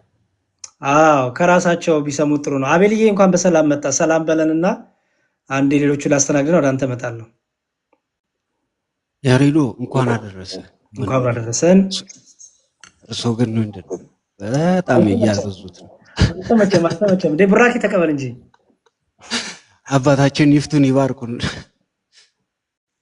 ለነገር ገብቼ እኮ ነው። ምን ላድርግ? እግዚአብሔር ይባርክልህ አቤል፣ እግዚአብሔር ይፍታ። አሜን አሜን። አባታችን ወደ ይቀጥላል። እኔ ጋር ፍታት ፈልገህ እንዳመጣ መፈታት ፈልገህ እንዳመጣ። እሺ አይቀር እየጠበቅኩ እንደሆነ ታውቃለህ። አዎ እኔም አላሳፍርም። ትንሽ ጊዜ ስጠኝ። እሺ አሁን ያሳያችሁ እኔ ፔጅ ላይ አለላችሁ እኮ አልኩኝ። እኔ ፔጅ ላይ ስትገቡ ኦኬ ላሳያችሁ። ቆይ እኔ ፔጅ ላይ አለላችሁ እኮ ይሄው፣ ይሄ እኔ ፔጅ ነው። ስትገቡ እዚህ ላይ አለላችሁ። ይሄው እዚህ ጋር ያው ወደ ኋላ ሄዳችሁ ታገኙታላችሁ። ያው አንድ ሰው ሲወለድ ሙስሊም ነበር ለሚሏችሁ ሙስሊሞች የራሳቸውን ኡስታዝ አሰማቸው። ትክክል አይደላችሁም፣ ውሸት ነው፣ እንደዚህ አይነት እስልምና ትምህርት የለም፣ የክርስቲያን ልጅ ክርስቲያን ነው ብለዋል። ቢሞት እንኳን እንደ እስላም ስለማይታይ ቁርአን አይቀራለትም፣ እስልምና ስርዓት አይደረግ፣ የእስላም መቃብር ውስጥ አይቀበርም ብለዋል። ኡስታዝ እና ከኡስታዝ ጋር ጨርሱ። እሺ እናትዬ ሰላም ብያለሁ። ሰላም እንዴት ነህ? ከታች ሆነሽ እንዲያው በቃ ስንት ሰው እየቀደመ አስገባ። እሺ አመፀኛ ሆነሽ የገባሽው ይሁን፣ እግዚአብሔር ይመስገን። እኔ ነኝ? አዎ አስገባኝ ጽፊ ነበር አይደል? አዎ እኔ ከትላንትና ጀምሬ አስገባኝ ስልክ ነበር አላስገባኝም እንጂ ሙስሊም ነኝ እና የሆነ ጥዬ ከትላንትና እኔ እኮ ትላንት አልከፈትኩም። የሆነ ቤት ላይ ነበርኩ እኮ። ታዲያ እኔ ማስገባታችንማ ቤት ብቻ እዛ ቤት ላይ ነው እንጃ። እሺ ምን ነበር ጥያቄሽ? እኔ ሙስሊም ነኝና ክርስቲያን መሆን ፈልጌ ነበር፣ ግን ያልገባኝ ነገር አላህና እግዚአብሔር አንድ ነው ወይ ብዬ ልጠይቅ ፈልጌ ነበር። እሺ መልካም። እግዚአብሔርና አላህ አንድ አይደሉም። የትኛው አላህ? የእስልምናው አላህ አንድ አይደሉም። ክርስቲያኖች፣ አረቦች አላህ ይላሉ። አላህ ማለት በራሱ አምላክ ማለት ነው። አለቀ። ኦኬ ግን የትኛው አላህ ያስብላል ማለት አይሽ? ምክንያቱም በጥንቱም ለምሳሌ በሐዲሱ ታሪኮች ላይ ስታይ ከመሐመድ ከመምጣቱ ከ612 ዓመተ ምህረት በፊት በመካ አካባቢ የሚያመልኩትን ጣዖታት አላህ እያሉ ይጠሯቸዋል። እነ ሁባልን፣ እነ አልኡዛት፣ እነ አልመናትን ጠቅላላ አምላክ ይባላሉ ወይም አላህ ይባላሉ በአረብኛ። አላህ የሚለው ቃል በራሱ አምላክ ማለት ነው። በቃ አለቀ። የትኛው አምላክ? ጣዖት ሊሆን ይችላል፣ ትክክለኛ አምላክ ሊሆን ይችላል፣ የሆነ ብቻ አላህ የሚለው በቃ አምላክ የሚል ትርጉም በትን አብ ወልድ መንፈስ ቅዱስን ነው፣ ያህዌን ነው። ኦኬ የሙስሊሞች አላህ ሲሉ ግን ሌላ ነው። ምክንያቱም የሙስሊሞች አላህ አንደኛ መንፈስ ቅዱስ ወልድ የሚባል ነገር የለም። ኦኬ ከእግዚአብሔር ጋር ስታነጻጽሩ ራሱ በባህሪ አይገናኝም። ከእግዚአብሔር ጋር ራሱ በባህሪ በማንነት ስታነጻጽሩ አይገናኝም። ለምሳሌ አላህ በቂያማ ቀለት ባቱን ይገልጣል። ባት አለው አላህ። ይሄን ሱረቱል አልቀለም ሱራ 68 42 ላይ ተገኛለሽ። ሱራ 68 42 ላይ ያው ቁርአን ቁጥር የሰጠዎች ነው። ሱራ 68 42 ላይ ባት የሚገለጥበትን ጠርጣሪዎችም ወደ መስገድ የሚጠሩበትን ቀን አስብ ይላል። ያ ባት በሐዲሱ እነ ቡኻሪ እነ ሙስሊም ሲያስቀምጡት አላህ ባቱን የሚገልጥበት የቂያማ ቀን ነው ብሎ ነው ያስቀምጡት። በመጽሐፍ ቅዱሳችን በአንድም ቦታ ላይ እግዚአብሔር ባት አለው የሚል ነገር የለም። ባቱን ገለጠ የሚልም ነገር የለም። አላህ ባት አለው። ሲኦል ራሱ መሙላታን የሚያውቀው እግሩን ከቶ ነው።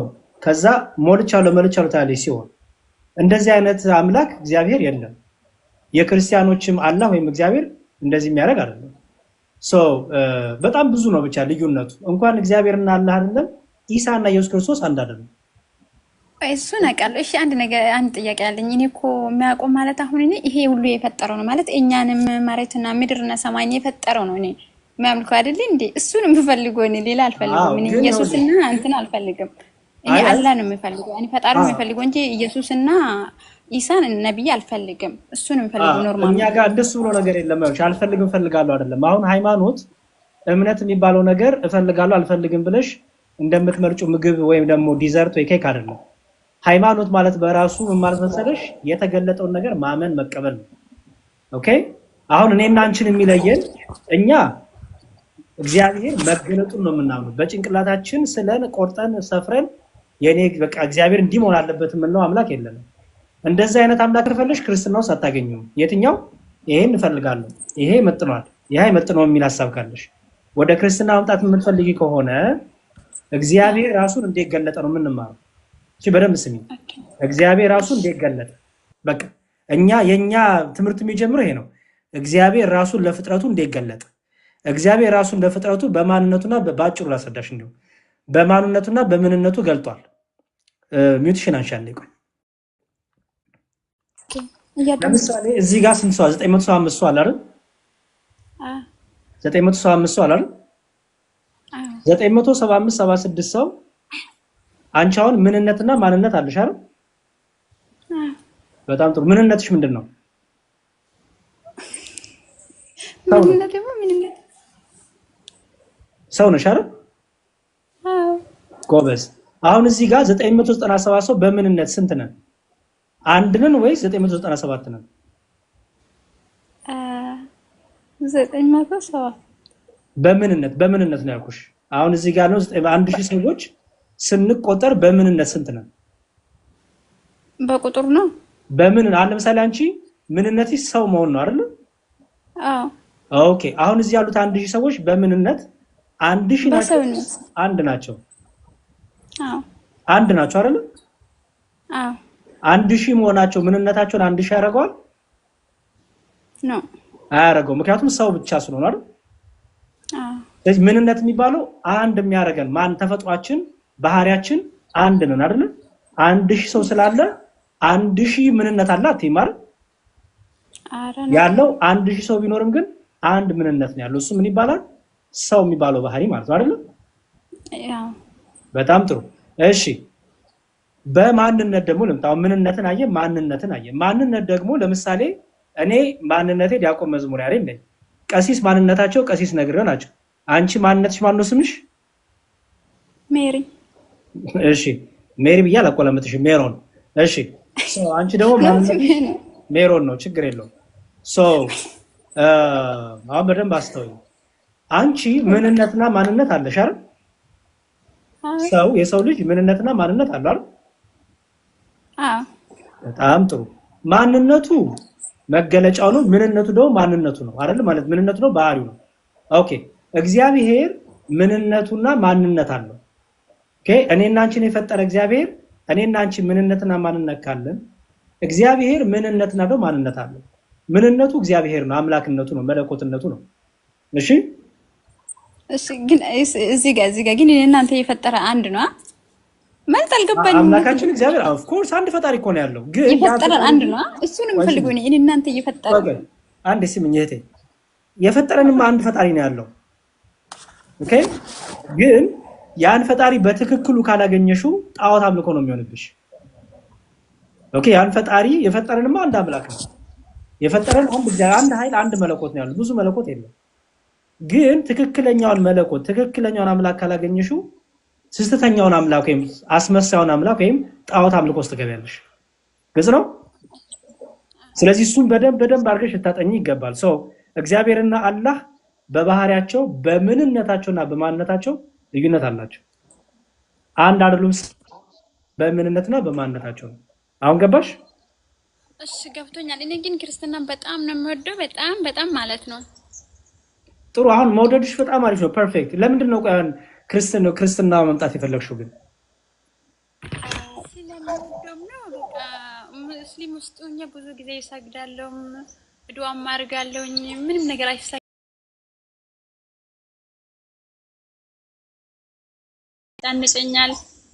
ክርስቲያን ነሽ? ሰለምቴ ነሽ? በጣም ስለሚያመኝ ያዞረኛል፣ ይደፈኛል። ሲደፈኝ ጊዜ ጠበል ምናምን ሲሰጡኝ ክርስቲያኖች ይድናሉ። ኦኬ ሰለምቴ ነሽ? ሰለምቴ ነሽ ወይስ ከመነሻው ክርስቲያን ሙስሊም ነበርሽ? ከልጅነት ሙስሊም ነኝ እኔ። ቤተሰብ እንዳለ ሙስሊም ናቸው። ኦኬ ሰለምቴ አይደለሽም። አይ ጥሩ፣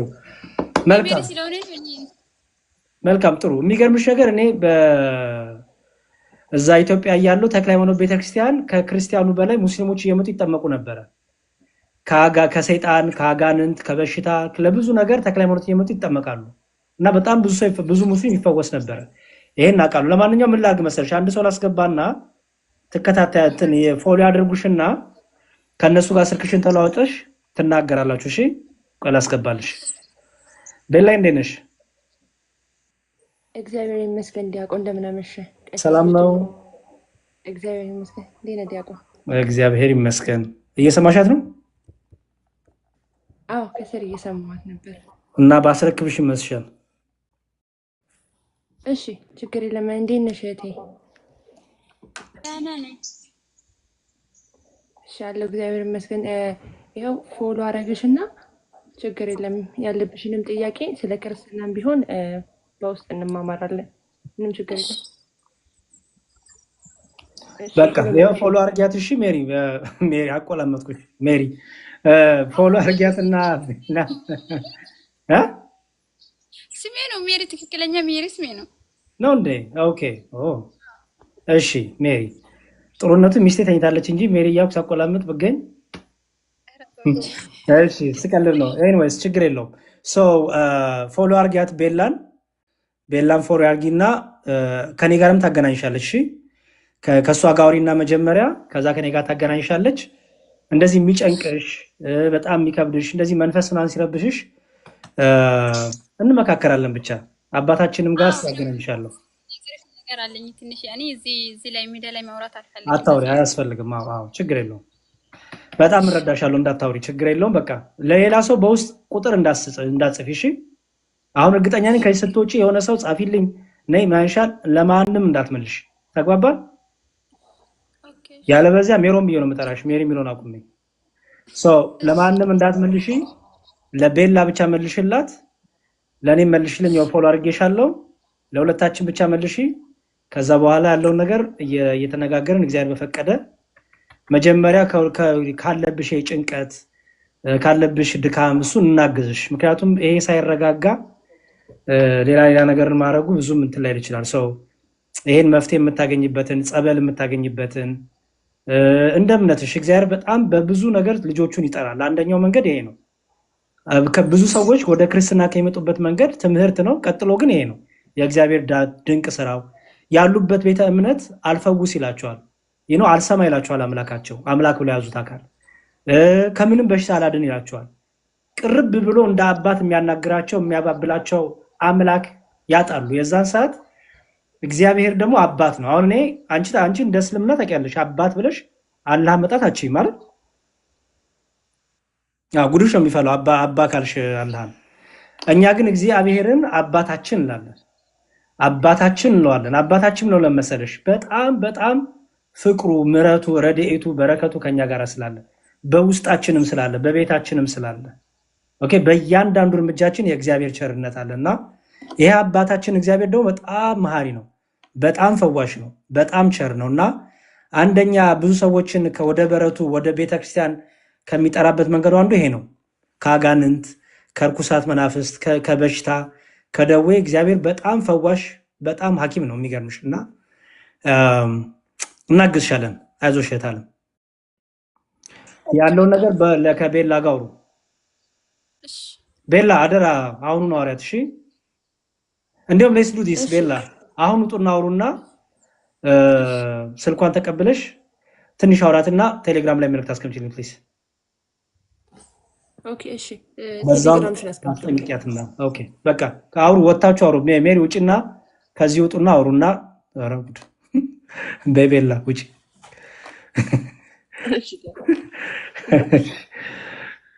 ምስኪን። እሺ ሰብሊና ሰላም ብያለሁ። ደህና ዋላችሁ? እግዚአብሔር ይመስገን። ያሬድዬ ስላስገባኝ በጣም ነው አመሰግነው። እግዚአብሔር ያክብርልኝ። አባቴ ይፍቱኝ፣ አባይ ይፍቱኝ። እግዚአብሔር ይባርክልህ፣ እግዚአብሔር ይፍታሽ። አሜን አሜን። ያሬድዬ በጣም በጣም በጣም ነው አመሰግነው። እግዚአብሔር ያክብርልኝ ስላስገባኝ። እሺ ችግር የለውም። እሺ ምን ነበር ጥያቄሽ? እህታም አጠፋፍቼ ተረጋግቼ ላውራክ። ተረጋግተሽ ግን የግል ሕይወት እንዳታወሪ። ኖ ኖ በጭራሽ የግል ሕይወት አይደለም። መልካም ያሬድ፣ እኔ የኦርቶዶክስ እምነት ተከታይ ነኝ እና ቤተሰቤ ደግሞ የሙስሊም እምነት ተከታይ ናቸው። አሁን ልጄን ማለት እኔ ስደት ላይ ነኝ ያለሁት እና ወልጄ ነበረ ስደት የሄድኩት። አሁን እምነቷን ቀይራ የ13 ዓመት ልጅ ናት። እምነቷን ቀይራ ሙስሊም ሆናብኛለች። እኔም ግን ስለ እምነት የዛን ያህል ጠለቅ አርግቼ በጣም እንደዚህ ስለ ኦርቶዶክስ የማውቀው ታሪክ የለም። ምክንያቱም ከሙስሊም ነው ተወልጄ ያደግኩት። ያው እኔ ክርስቲያን ስለሆንኩ ነው። ግን ስለ እምነቴ ምንም የማውቀው ነገር የለም። ነገ በልጄ ነፍስ እጠየቅበታለሁ።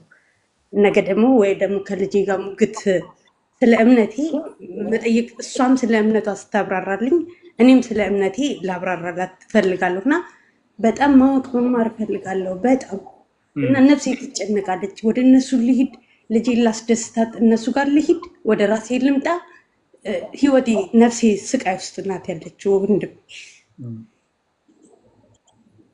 ኦኬ ተረድቼሻለሁ። እሺ መልካም ጥሩ። አጭር መስልስትሽ የመጀመሪያው ነገር ኢየሱስ ክርስቶስን ማምለክ መከተል ዋጋ ያስከፍላል። አንድ ማልደብቅሽ ነገር ዋጋ ያስከፍላል። ከልጅ ይለያል፣ ከእናት ከአባት ይለያል፣ ከእህት ከወንድም ይለያል፣ ከብዙ ነገር ይለያል። በተለይ ልጅ፣ አባት፣ እህት፣ ወንድም ሌላ ክርስቶስን የሚክድ ክርስቶስን የሚሰድብ ከክርስትና ውጭ የሆነ ክርስቶስን የሚያንቋሽሽ እምነት ከሆነ የያዙት ዋጋ ያስከፍላል። እሱም በምን በመለየት በመውጣት ምክንያቱም የዘላለም ሕይወት ጉዳይ ስለሆነ ማለት ነው። የዘላለም ሕይወት ጉዳይ ስለሆነ የዘላለም ሕይወት ጉዳይ ስለሆነ ይሄ በምድር ላይ ያለን የእናቴ ልጅ የአባት ምናምን ፍቅር ምድር ላይ የሚቀር ነው። ባይዘው ምድር ላይ ይቀራል። ከባድ ነው። አይ አንደርስታንድ፣ ግን ዋጋ ያስከፍላል። ዋጋ ያስከፍልሻል እያልኩ አይደለም።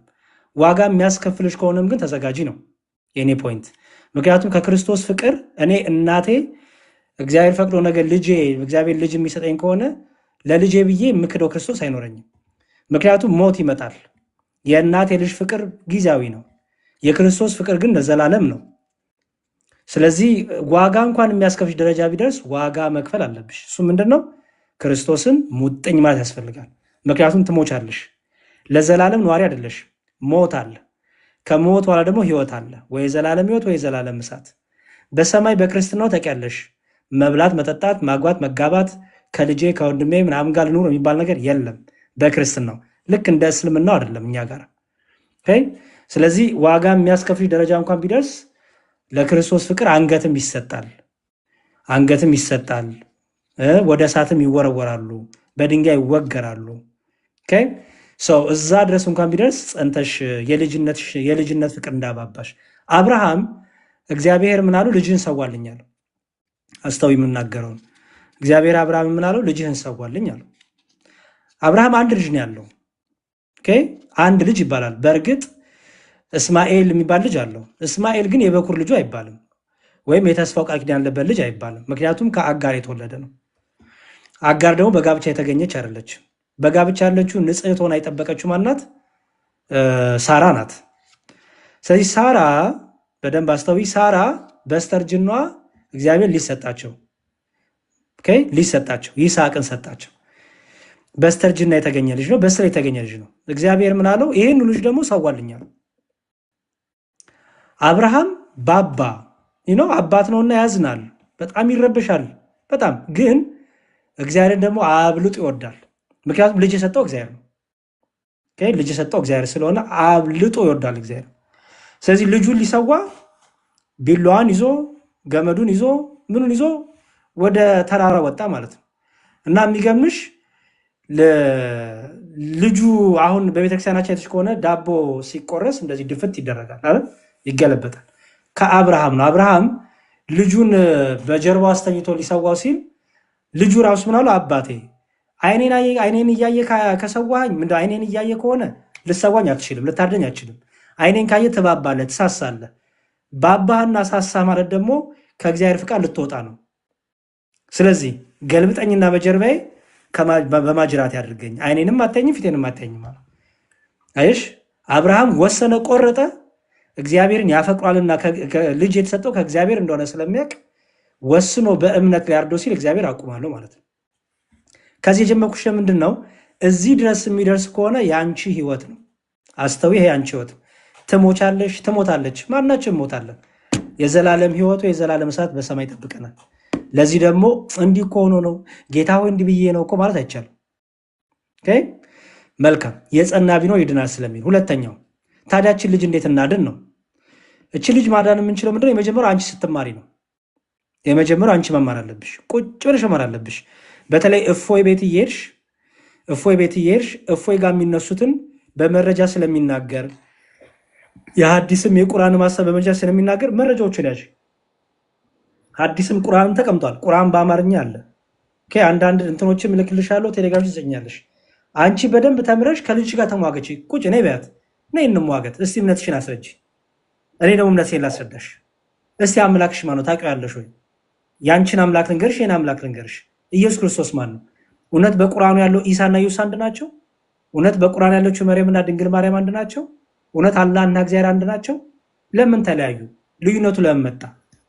ከ613 ዓመት በኋላ ኢየሱስ ክርስቶስ አርጎ ወንጌል ተሰብኮ በአብ በወልድ በመንፈስ ቅዱስም ትውልዱ የተጠመቀ ወንጌል በዓለም ሁሉ ተሰራጭቶ ከ613 ዓመት በኋላ አብ ወልድ መንፈስ ቅዱስ ሲባል ነገር የለም።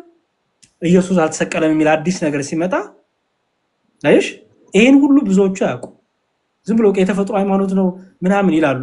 ይሄ ስህተት ነው። ስለዚህ ልጅቷ ማዳን የምትችው አንቺ ነሽ። እናትየው ወደዚህ ምድርም እግዚአብሔር ፈቅዶ ያመጣልሽ ለአንቺ ነው። ማዳን የምትችው አንቺ ነሽ፣ በእጅሽ ነው። ቁጭ ብለሽ መማር መትጋት። አንቺም ትጸኛለሽ፣ ልጅሽንም ደግሞ በደንብ አድርገሽ ዲፌንድ ታደርጊያለሽ በእውቀት።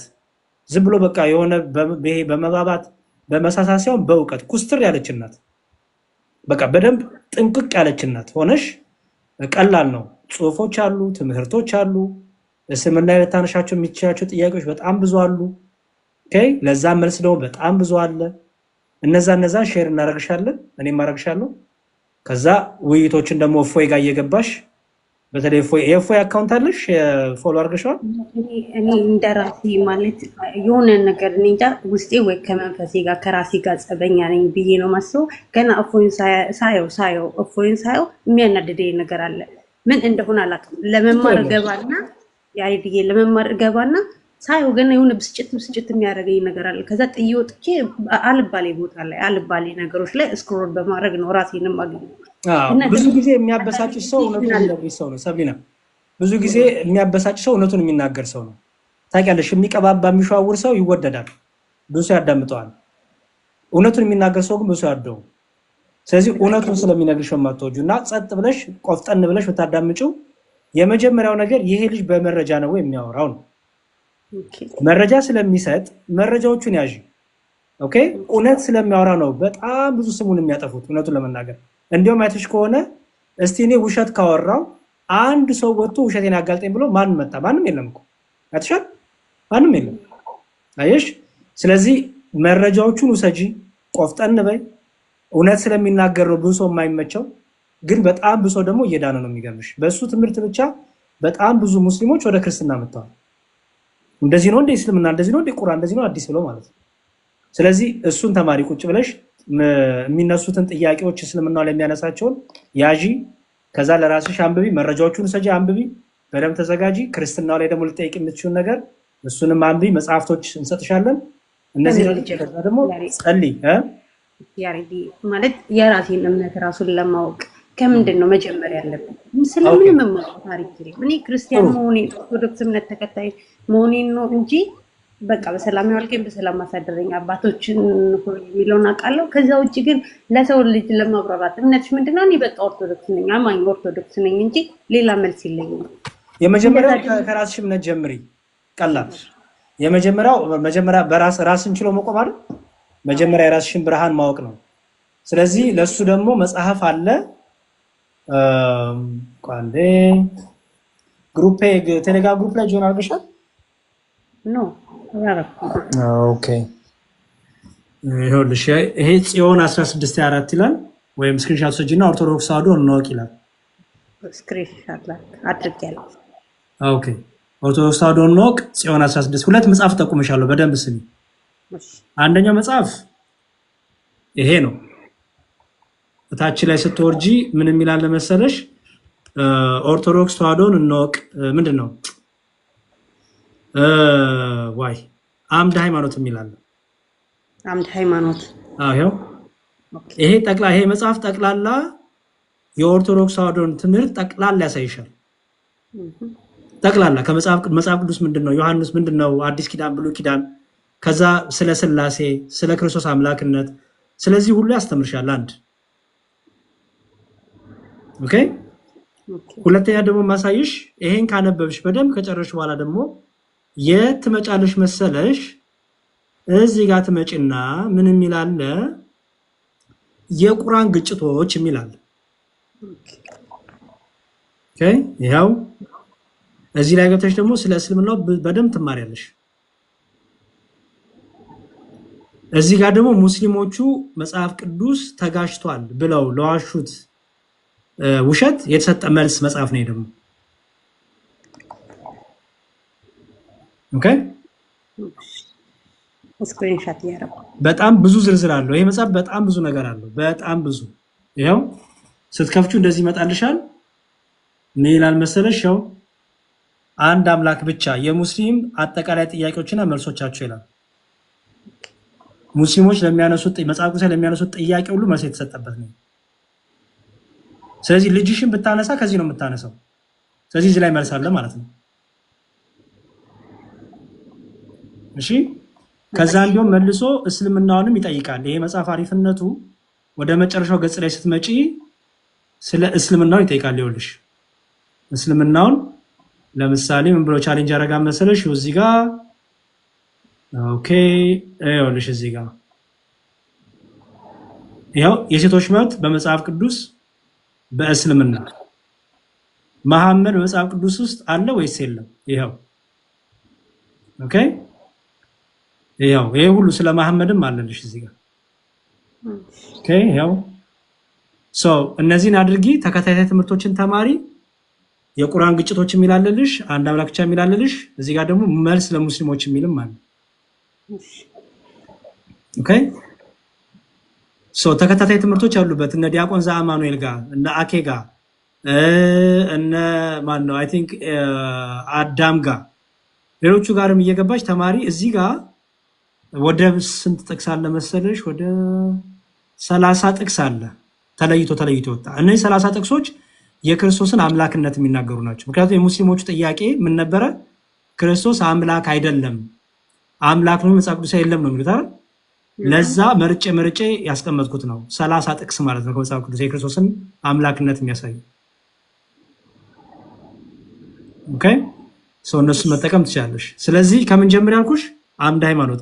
አምድ ሃይማኖት ሲባል በደንብ አስተውይ። የሆነ አፕሊኬሽን አለ ስልክ ላይ የሚጫን፣ እሱን እያልኩሽ አይደለም፣ እሱ ሌላ ነው።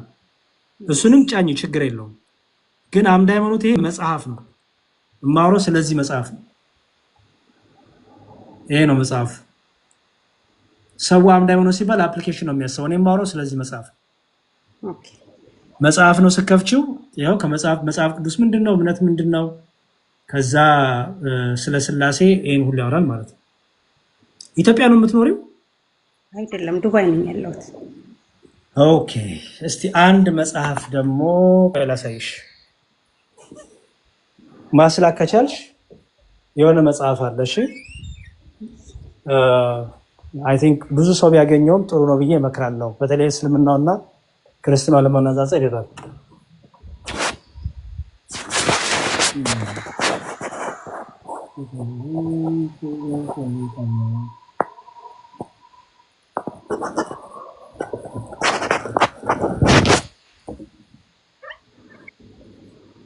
እሺ ይሄ መጽሐፍ ማለት ጠቅላላ ለእስልምና መልስ የሰጠ መጽሐፍ ነው። ኦኬ ይሄ መጽሐፍ አሹ ኦርቶዶክስ መልስ አላት የሚለው ይሄ መጽሐፍ ብታገኝ በጣም እመክርሻለሁ። ይሄ ነው በጣም ቆንጆ መጽሐፍ ነው። ኦርቶዶክስ መልስ አላት የሚለው መጽሐፍ ጸሐፊው ዲያቆን ገብረ ኪዳን ይባላል። ካለ ዱባይ ይሄ መጽሐፍ ብታስመጭ ወይ ላኪላቸውና ያስመጡልሽ። ስክሪንሾት ሰጁ አድርጌያለሁ። ይሄ መጽሐፍ ይኸውልሽ ለምንድነው በጣም የመከርኩሽ ምን እንዳለው ላሳይሽ ውስጥ ይኸው ምን ይላል? የእስልምና እምነት አመሰራረትና የነብዩ መሐመድ የህይወት ታሪክ ባጭሩ፣ ሴት በመጽሐፍ ቅዱስና በቁርአን እይታ፣ ስለ ጋብቻ ቁርአን ምን ይላል? እሺ ገነት በመጽሐፍ ቅዱስና በቁርአን፣ ስለ ጀሃነም፣ ባርነት በመጽሐፍ ቅዱስና በቁርአን፣ ጂሃድ በእስልምና፣ የሸሪዓ ህጎች፣ ኢሳና ኢየሱስ በቁርአን በመጽሐፍ ቅዱስ፣ ካዕባ የጣዖት ማምለኪያ ነበርን? የቁርአን ጠባቂ እውነት አላህ ነውን? ስለ ኢትዮጵያ በእስልምና የጻፉ እይታዎች፣ የነብዩ መሐመድ አስደንጋጭ ድርጊቶችና ንግግሮች፣ ሰይጣን መጽሐፍ ቅዱስና በቁርአን እይታ፣ የነብዩ መሐመድ አሟሟት እውነት የአላህ ቅጣት ነውን? እያለ አስቀምጥሻል። በጣም ቆንጆ መጽሐፍ ነው እና ይሄ ሙሉ እውቀት ይሰጥሻል። እንዲሁም ይሄንን ካነበብሽ ልጅሽም ይሄን ካነበበች በደንብ ነው እንግዲህ ወደ ልቧ የምትመለሰው። ፒዲኤፍ ያለ አልመሰለኝም። እኔ ፒዲኤፍ እኔ አላገኘውም። ትንሽ የመጽሐፍ ናት እንደምታያት አይሸት። ችግር የለም አነበዋለሁ ካገኘው። እዚህ ይምጠይቃለሁ ስቆይ ይችላል። ስክሪንሾት ሰጅና አድርጌዋለሁ። አረሻ ጣቴን አብረሽ አነሳሽው እንዴ? ኖ ጣቴን አብረሽ እንዳታዥ ብዬ ነው። መጽሐፉን ብቻ ሰጂ። አይ ጥሩ በቃ በተረፈ በውስጥም ደግሞ አውራሻለሁ። አዎ ብትችል ደግሞ የሚያግዝኝ እህቶች ካሉ የሚተባበሩኝ ካሉ ከምን ጀምሬ እንዴት ማንበብ እንዳለብኝ ምን መጸለይ እንዳለብኝ በቃ ማወቅ መታደስ እፈልጋለሁ። እምነቴን ማግኘት እፈልጋለሁ። ከምንም በላይ አውቄ ስለ ልጄ ነፍስ ብቻ ሳይሆን ስለ ራሴ ነፍስም በጣም ልቤ ትሰቃያለች። ምንድነው እያደረግሽ ያለሽው ሰብሊ? ምን ላይ ነሽ ያለሽው? ምንድነው ስለ እምነትሽ አንቺ ምን ታውቂያለሽ? ብዙ አይነት አእምሮዬ ይምታታል። በቃ አእምሮዬ ሰላም እያገኙ አይደለም። በተለይ ይህንን 4-5 ወር አካባቢ ሰላም እየተሰማኝ አይደለም። ልቤን ይጨንቀኛል። ማወቅ እፈልጋለሁ። በተለይ ስለ እምነት በጣም ማወቅ እፈልጋለሁ። በጣም ነው የምልህ። በቃ ችግር የለውም። ፎሎ አድርጊኝ። ስልክ ቁጥር ለማንም እንዳታስቀምጪ ለሌሎች አስቀምጪልኝ እና በውስጥ አውራሻለሁ። እሺ ሌላ ሰው ለስልክሽ እንዳትሰጪ አደራ። አሁን ስትወጪ ብዙ ሰው ስልክ ያስቀምጥ ይሆናል። እንዳታስቀምጪ ስልክሽን። በቃ ለእኔ ብቻ አስቀምጪልኝ፣ ከዛ እናወራለን። አገናኝሻለሁ ሰዎች እና ደግሞ ማለት ነው ከሚከፈልኝ ክፍያ ላይ ማለት ከማገኘው ከደሞዜ ላይ ለቤተክርስቲያን መባ ማድረግ ይችላል ማውጣት እፈልጋለሁ። ግን ደግሞ እንዴት እንናገራለን ከኔ ጋር ችግር የለውም። በጣም ነው የማመሰግነው። እግዚአብሔር አይዞሽ፣ እግዚአብሔር ከአንቺ ጋር ያው ልጅሽም ትመለሳለች። ጸልይ፣ አብዝቴ ጸልይ። በተረፈ ጸሎት አድርጊ ስለተሳይላት ልጅሽ እንዲመልስ እግዚአብሔር ወደ ልቧ። አንቺም ግን ደግሞ በርተሽ ተማሪ፣ አንብቢ። ችግር የለውም፣ ይስተካከላል፣ ትመለሳለች። ሁላችሁም በጸሎታችሁ አግዙኝ። እሺ፣ አመሰግናለሁ ስላስገባኝ። እግዚአብሔር ይስጥልኝ። አሜን አሜን። ችግር የለውም። እሺ እሺ። በጣም ብዙ ገስት ላይ ያላችሁ እና እንግዲህ ስንቱን አስተናገጀ ስንቱን ኦኬ። እሺ በአጭሩ ጥያቄ ቶሎ ቶሎ ያላችሁ ሰዎች አሁን ትንሽ ደቂቃ ነው የምቀመጠው፣ ሌሊት ነው እኔ ጋራ። መጽሐፉን አሳየን ለምትሉ ሰዎች ኦኬ፣ ይኸው መጽሐፉ ይኸው። ኦርቶዶክስ መልስ አላት በዲያቆን ገብረ ኪዳን።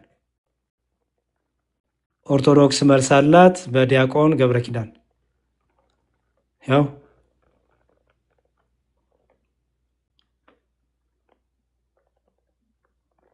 ስለ እስልምናው ማወቅ ከፈለጋችሁ ቆንጆ መጽሐፍ ነው። ቁርአንና ሐዲስን እያስቀመጠ ስለሚሄድ ማለት ነው። ጀስቲስ ላንተም ይጠቅማል፣ ግዛው ወንድሜ። እሺ ማን ነው የሚለው? በቃኝ ሰው ሰላም ብያለሁ። ሰላም፣ እንዴት ናቸው? እግዚአብሔር ይመስገን። ሰላም ነው? ደህና፣ እግዚአብሔር ይመስገን። እሺ፣ አንድ ጥያቄ ነው ማለት ሆነ ጥያቄ ነበር ልጠይቅ እችላለሁ? የሃይማኖት ጥያቄ ነው? አዎ፣ እንደዛ ነው። አዎ፣ እንደዛ ነው። መጽሐፍ ቅዱሳዊ ጥያቄ ነው ማለት ነው። እንደዛ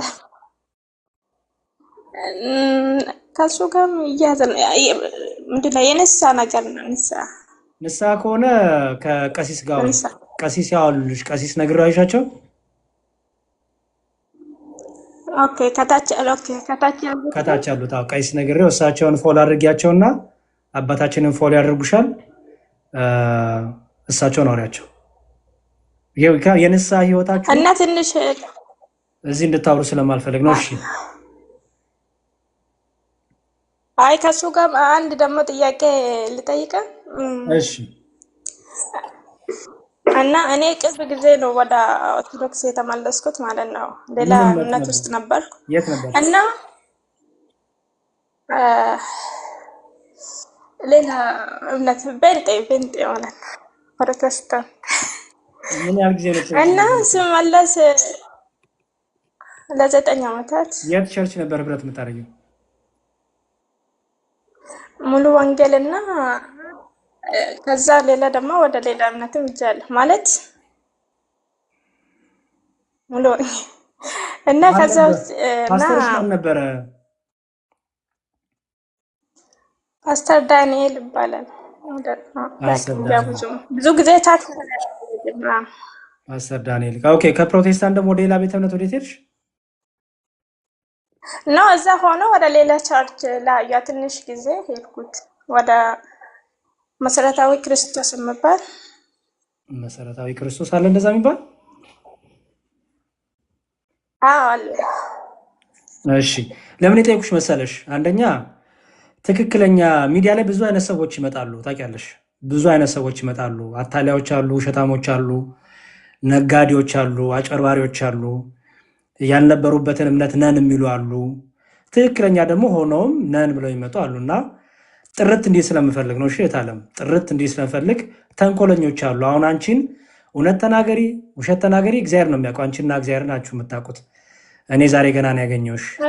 ግን ለዚህ ነው በደንብ አድርጌ አይ እዛ ነው ገብቼ እንኳን አንድ ጥያቄ ሳልጠይቅ ነው የተጠመቅኩት። ማለት አልተጠመቁ በእርግጥ ምንድን ነው ሳላቅ ነው የሄድኩት። እኔ ሚዲያ ላይ ወጥቼ መጠየቅም አልፈለኩም ነበር እዛን ጊዜ እና ብዙ ጊዜ እዛን ጊዜ ደግሞ አላወቅኳቸውም። እናንተ ሳላቅ ነው የሄድኩት። ኦርቶዶክስ ነበርሽ መጀመሪያ? ነበርኩ። ለ9 ዓመት ነው እዛ የቆየሁት። ገባኝ። እሺ ጥያቄሽን አቅርቢ፣ በቃ ችግር የለውም። ጥያቄሽ ምን ነበር? እና እኔ ስጠመቅ የነበረ ማለት ነው በስነ ስርዓት እንደ ሚዲያ ላይ የተጠመቅኩት አይደለም። እና ምንድነው መጀመሪያ ጸበል ሂጄ ነው እዛ ገዳም ሂጄ እናንተን አላወቅኩም እዛን ጊዜ ማለት ነው። ማንም አላውቅም ነበር እዚህ ሚዲያ ላይ እና ሳላቅ እዛ ገዳም ሄድኩት። ጸበል ነበር፣ ንስሓም አልገባም። እሑድ እና አርብ ቀን ነው እዛ የደረስኩት። አርብም ቅዳሜም እሑድም ንስሓ መግባት አይቻልም ተባለ። ሰኞ ደግሞ ገብርኤል ነው፣ በገብርኤልም አይቻልም ተባለ። በዛም ንስሓ አልገባም። ዝም ብዬ ለአባቶች ስነግራቸው ከዚህ ከሌላ ቤተ እምነት ነው መጣሁ ስላቸው ተምረሻ ስሉ እኔ ትምህርት ምን እንደሆነ ማላውቅም ጸጥ አልኳቸው። ከዛ ስላቸው ብቻ ጸበል ብቻ ነው የረጩኝ እና መስቀል አሰለሙኝ እና እንደ ማንኛውም ሰው ሜዳ ላይ እንደሚያውቅ ጥምቀት በስነ ስርዓት አልተጠመኩም፣ ንስሐም አልገባም ለማለት ነው። እና እንደዚህ ይቻላል ወይ? እሺ አንደኛ ትክክል አይደለም። አሁን ብዙ ጊዜ ለምሳሌ አሁን ብዙ ጊዜ ሰምቼሻለሁ። በቃ ልመልስልሽ፣ ችግር የለውም ስለገባኝ። ኦኬ ሰው ምንድነው ማድረግ ያለብሽ? መጀመሪያ መማር ነው የሚቀድመው። እኛ ኦርቶዶክስ ጋር ስትመጪ አንድ ቁጥር ጣት አውጪ፣ ዓይንሽን ጨፍኝ፣ እጅሽ ወደ ላይ አድርጊ፣ ጸድቅ ያለው ጌታ ኢየሱስን አምነሽ ሂጂ። እኛ ጋር እንደዛ አይሰራም። እኛ ጋር የሚደረገው መጀመሪያ ትምህርት ነው። ኦኬ ትምህርት። ስለዚህ ቁጭ ብለሽ መማር አለብሽ። ምክንያቱም የተማርሹን ነው በኋላ እየመሰከርሽ የምትጠመቂ። ስለዚህ መማር አለብሽ።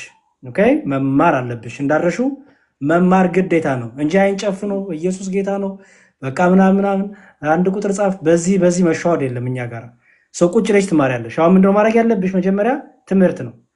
ትምህርት አምስቱን አዕማደ ምስጢራት የነገረ ሥላሴ፣ ነገረ ሥጋዌ፣ ነገረ ጥምቀት፣ ነገረ ቅዱስ ቁርባን እና ነገረ ትንሣኤ ሙታንን ቁጭ ብለሽ መማር አለብሽ። እነዚህን ተምረሽ ተረድቻለሁ አምኛለሁ ስትይ ነው የምትጠመቂ። ምክንያቱም ጥምቀቱ አምነሽ ትምህርቱን ተቀብለሽ መሆን ነው ያለበት እንጂ ትምህርቱን ሳትረጂ ትምህርቱን ሳትቀበይ ዝም ብሎ በቃ የሚባል ነገር የለም። ያመነ ይጠመቅ ይድናል የሚለው ለዛ ነው። ምክንያቱም ያመነ ይጠመቅ ይድናል የሚለው ጥቅስ ለትላልቆች ለአዋቂዎች እንዳንቺ ሙሉ ጭንቅላት ትልቅ ሰው ለሆኑ የሚጠቀስና የሚኖሩበት ማድረግ ያለባቸው ግዴታ ስለሆነ፣ ስለዚህ ከትምህርት ጀምሪ። የት ነው ያለሽው? ኢትዮጵያ ነው ያለሽው? አይደለም ዱባይ ነው ያለሁት። እና ዱባይ ሰው አገናኝሻለሁ፣ ችግር የለውም። ፎሎ አድርጊኝና ስልክሽን አስቀምጪልኝ። ምንድነው የሚሰራው? ቴሌግራም፣ ዋትሳፕ እምሰራለሁ። እኔ ፎሎ ሁሉም አድርጌያቸዋለሁ። እማራለሁ፣ እየተማርኩ ነው። ግን ይሄ ጥምቀት ላይ እሱ ነው እንጂ እየተማርኩ ነው። እግዚአብሔር ይመስገን። በቃ ጥሩ ትምህርት እና እናንተ ሳላቅ በፊት ነው የዛሬ 5 ወር አካባቢ ነው ድንገት ኢትዮጵያ ሄጄ እየተጠመቁት። ከዛ ወዲህ መጥቼ ነው ድንገት እናንተን ሚዲያ ላይ የምትሰሩ ሁሉም አግኝቼ ከዛ ወዲህ ተማርኩት እንጂ እኔ ከዛ ብማር እንኳን አላደርግም ነበር። ችግር የለውም። አሁን እሱ አይደለም። አሁን ወደ ኋላ ያለውን በቃ ያለፈውን ተይውና አሁን ወደፊት ከዛሬ ጀምሮ ምን ላስተካክል ነው። አሁን ያለፈውን ተይው። ያለፈው አልፏል፣ ችግር የለውም። አሁን ደግሞ እግዚአብሔር ጊዜና እድሜ ሰጥቶሻል። ስለዚህ ዛሬ በሰጠሽ ጊዜና እድሜ መጠቀም ነው። ስለዚህ ትምህርትሽን ተማሪ።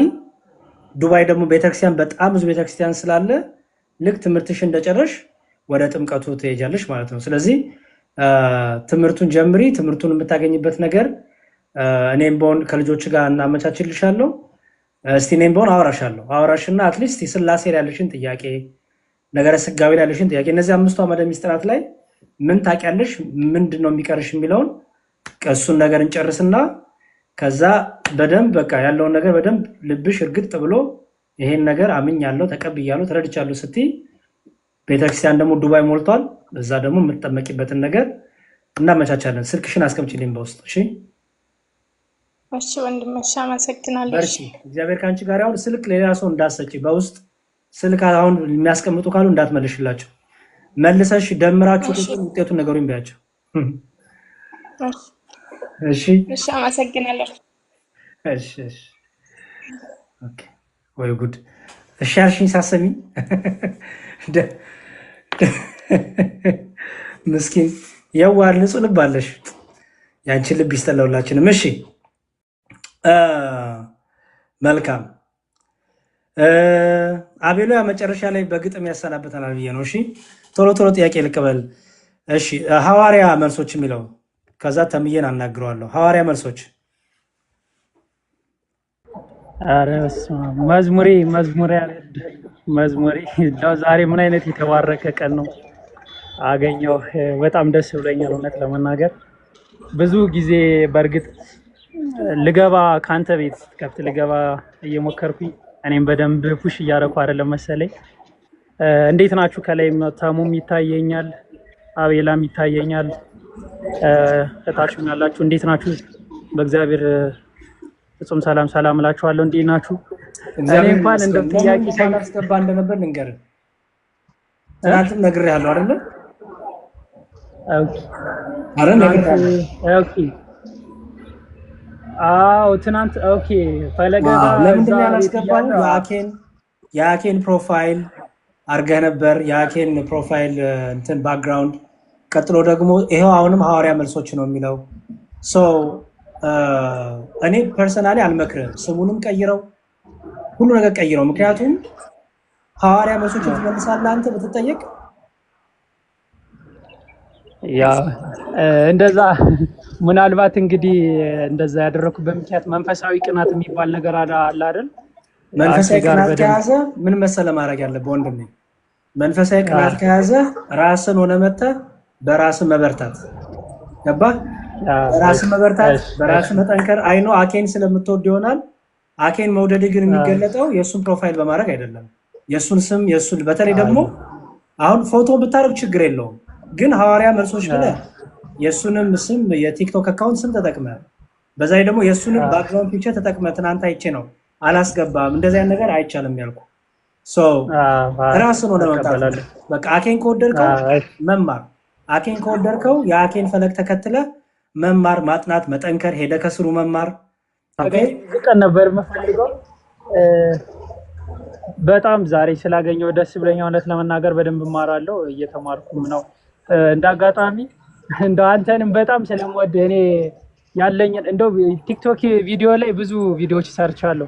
እንደ መዝሙሬ እኮ ኧረ እናንተ በተለይ ቲክቶክ አካውንቱን ሳይ 150 ሺህ ፎሎወር ነው ያለው። እንግዲህ የምታደርገውን ነገር ሁሉም ሰው ያውቃል፣ ግን ያንን ሳይ በጣም ነው የሚገርመኝና ወደ 2 ቪዲዮ ሰርቻለሁ በአንተ ማለት ነው። እንዴት ይህን ያክል እንደዚህ እያደረገ የዘመናችን እኮ ቅዱስ አትናቴዎስ የሚባለው እሱ ነው። ለምን ምናምን እያለ እሺ ቆይ ላስቆም ነው። እኔ ተናግሬያለሁ። ሰምተኝ ከሆነ እኔ አልወድም እንደዚህ። ይሄ ሰዎች አንዴ ስማኝ፣ እየሰማኝ ፕሊዝ፣ እየሰማኝ አይደለም አንዴ ስማኝ። እሺ እኔ አትናቴዎስ ፊደሉን እንኳን ገና አልሞላ የሚል ጅማሬ እንኳን ውስጥ አልገባውም ጭራሽ። አትናቴዎስ እኔ መዝሙር ያሬድ የሚለው ስም ዲያቆን ያሬድ የሚለው እንኳን አይገባኝም። ተወው ሌላውን፣ ያሬድ የሚለው ስም ራሱ አይገባኝም። በጣም በጣም በጣም በጣም የደከመ ህይወት ያለኝ ሰው ነኝ እና ብዙ እንደዚህ ነገር ደግሞ አልወድም። ፐርሰናሊ ፈጽሞ አልወድም። እንዳልኩ ነው ቅድም። በቃ በጣም ትዕቢተኛ ያደርጋል፣ ያስታበያል፣ ትምክተኛ ያደርጋል፣ ጉረኛ ያደርጋል። የሆነ እንዳታዳምጥ ራስን የሆነ ነገር ላይ ቆልለ ከዛ ላይ ለመውረድ ፈተና ነው የሚሆነው እና እኔ ብዙ ይሄን ነገር አልደግፍምም፣ እንዳትለኝም አልወድምም። አሁን ግን ምን መሰለ ችግር የለውም ፎሎወር እሱ ሳይሆን በቃ ዋናው ትልቁ ነገር መማር መማር መማር መማር መማር ብዙ ችግር የለውም። ዋናው ብዙ ደግሞ ከኔ የበለጡ ደግሞ ወንድሞች አሉ በደንብ ብዙ ሰው የሚያዳምጣቸው ብዙ ሰው ተፎሎወር ያላቸው እነሱም በደንብ ከተከተሉ ያተርፋሉ። ሰው ችግር የለውም። የፎሎወር ቁጥር ብዙም አያስጨንቀንም ማለት ነው። ስለ ፍቅር ግን አመሰግናለሁ። እግዚአብሔር ያክብርልኝ ይሄን ስላረክም ስላሰብክልኝም። ግን አድናቆትንና ፍቅርን በሆዳ አድርገውና በድምፅ ግን ጥያቄ ብቻ ጠይቀኝ። ጥያቄ ካለ ፕሊዝ ሚዩትን አንሳና ጠይቀኝ። እሺ መዝሙር የቱት አይደል እንደ እንትን የሚለው እና እንደው የሆነች እንትንም ጽፌ ነበረ ትንሽ ግጥም ነገር ያው ዘማሪ ሳረሉ እና እሷንም ለማድረስ ፈልጌ አይ ቲንክ ኢንቦክስ ሁላ የሆነ ቀን እንደውም እንትን ልኬ ነበር መሰለኝ፣ አላየሁም መሰለኝ። እሷን ለማድረስ ፈልጌ ነበርና እኔም ዲያቆን ነኝ። ከዛ ከፍቅር የተነሳ ምናልባት እንዲያው የሚሆን ከሆነ የሆነች ግጥም የመዝሙር ግጥም ጽፌ ነበረና እንግዲህ አይታትኝ የሚሆን ከሆነ በኢንቦክስ እናወራለን። እና ትናንት ዕለት እንዳጋጣሚ የሆነ ቤት ገብቼ እዛ ፕሮቴስታንቶች ጋር ዲቤት እያደረግን ነበርና የሆነች ጥያቄ አለች እና እሱን ኢንቦክስ እናወራዋለን ብዬ አስባለሁ። አንድ ጥያቄ አለችኝ። ይሄን ለማለት ነው መዝሙሬ። በጣም ነው የምወድህ፣ በጣም ነው የማመሰግነው። ያው ኢንቦክስ ላይ እናወራለን ብዬ አስባለሁ። ጥያቄ ያልኩ አለ ባፕቲዝም ላይ ጥምቀት ላይ እና ክህነት ላይ 1-2 ጥያቄዎች አሉኝ እና እነሱን በኢንቦክስ እናወራለን። እዚህ ላይ አስፈላጊ ስላልሆነ ችግር የለውም። ስለዚህ ስናወራ ግን ኔክስት ታይም ስናወራ ስምህን ቀይረ አካውንትን ቀይረ ገባ ነው በቃ አንተን ሆነ ምናምን። እሺ ምክንያቱም ለምሳሌ ይህ ስም የሚታወቀው አኬ ነው። በዚህ ስም ነገ የማይሆን ነገር ብትናገር፣ ነገ የማይሆን ነገር ብትጽፍ፣ ነገ የማይሆን ነገር መልስ ብትመልስ አቀናብረው ይሄው አኬ እንዲያለ ብለው አኬ ባላቸው ሰዎች እንዲውል ያደርጉታልና ፍቅርህን በዚህ መልኩ አይገለጽምና በርታ። ግን አስቀምጫለሁ ውስጥ ፎሎ አድርጌያለሁ። ስልክን አስቀምጥልኝና እናወራለን። እሺ መዝሙሬ፣ እሺ አመሰግናለሁ። መልካም በርታ። አሜን አሜን። እሺ በዚህ አጋጣሚ ፕሮፋይል የቲክቶክ ላይ የምትወዷቸው ወንድሞቻችን ታላላቅ ወንድሞቻችንን ፕሮፋይል ማድረጉ ችግር የለውም። ፎቶቸው ምናምን ፎቴን አያለሁ ብዙ ቦታ ላይ ኦኬ፣ ችግር የለውም። ፐርሰናሊ እኔ ባልወደውም ግን ችግር የለውም። ስማችሁ ግን መዝሙር ያሬድ እንዳይሆን ጋዲሳ እንዳይሆን፣ ስማችሁ ዮሐድ እንዳይሆን፣ ኢዮባ እንዳይሆን፣ ሐዋርያ መልሶች እንዳይሆን አደራ። ያ ትክክል አይደለም። ያ በጣም ፈጽሞ ትክክል። ሌላ ቤተ እምነት የሚያጨረብሩትን በእኛ ቤተ እምነት በእኛው ልጆች መሆን የለበትም። በሌላ ቤተ እምነት አሁን መዝሙር ያሬድ በሚል ሌላ ቤተ እምነት ያሉ ሰዎች በጣም ብዙ አካውንት ክሬት አድርገዋል። እየሄዱ የሚሳደቡ ክፉ ነገር የሚጽፉ የሚሳደቡ ማለት ነው። የኔ ፎቶ አለ፣ የኔ ፕሮፋይል ስም አለ ማለት ነው። ግን ሌላ እምነት ያላቸው ሰው ሌላ ዓላማ ያላቸው ሰዎች ናቸው።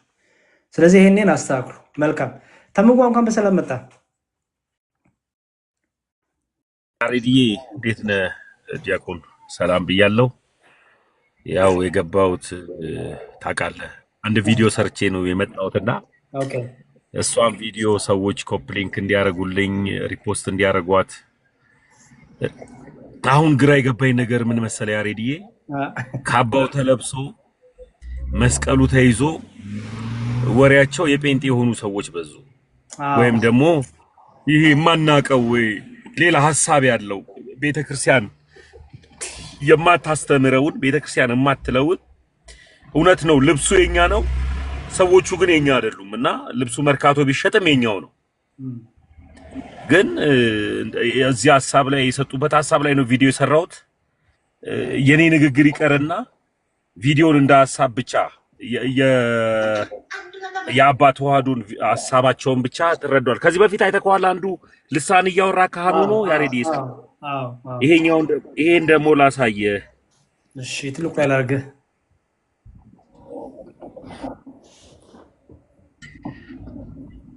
ይሄ ደግሞ ምን ይላል መሰል? አሁን የፖስተትኩት በርገሬን እየበላው ቁርጤን እየበላው ክትፎን እየበላው ሀብት ካለበት ወጥቶ እንዴት ሆኖ ሊኖር ነው ብለው ነው የሚያስቡት። እኔ በደንብ ነው የምኖረው፣ በደንብ ኦሪጂናል ኖሮ በርገሬን እየበላው ቁርጤን እየበላው ክትፎን እየበላው እኖራለሁ በደንብ። እናንተ ደግሞ ሸክማችሁ ከበደ ወደ ሌሉ እኔ አሳርፋችኋለሁ አለ እና አሳርፈኛ። አሁን ሰዓታት ቁም የሚለኝና ሰው ሙቷን ፍታ የሚለኝና የለም። አሁን ልብስ ለብሷ ተረስና ምድራዊ መጽሐፍ ተቀበል የሚል ሰው የለ፣ ቀብር አስቀብር የሚል ሰው የለ። እንደው ከስንቱ ዳርጉኝ እንደው ከስንቱ ዳርጉኝ። አሁን ክርስቶስን እያበላሁ ማራራት አየሁ በርገር እየበላ ማለት ነው። እሺ የቆየ ነው የተምዋ። ይሄ ሰውዬ በጣም የቆየ ነው። ሲፈልግም ልብሱን አውልቆ በካራቴ የሚማታ ነው። የቆየ ነው በጣም። ይሄ ሰውዬ የታወቀ ነው። በጣም አሿፊ ቀላጅ፣ ዝም ብሎ እድሜውን የእርጅና እድሜውን በማሾፍ የሚጨርስ ሰው ነው እና ያው ድርቅ ነው በቃ። እኔ ያስቁኛል ተሐድሶችና ፕሮቴስታንቶች ድርቅ ኦርቶዶክስ በቃ። እኔ ለምን ልብሱ እንደሆነ መገለጫው እኮ ሌላ እኮ ነው። አሁን እኮ ይሄ ሰው ኤኒዌይስ ሌላ ነገር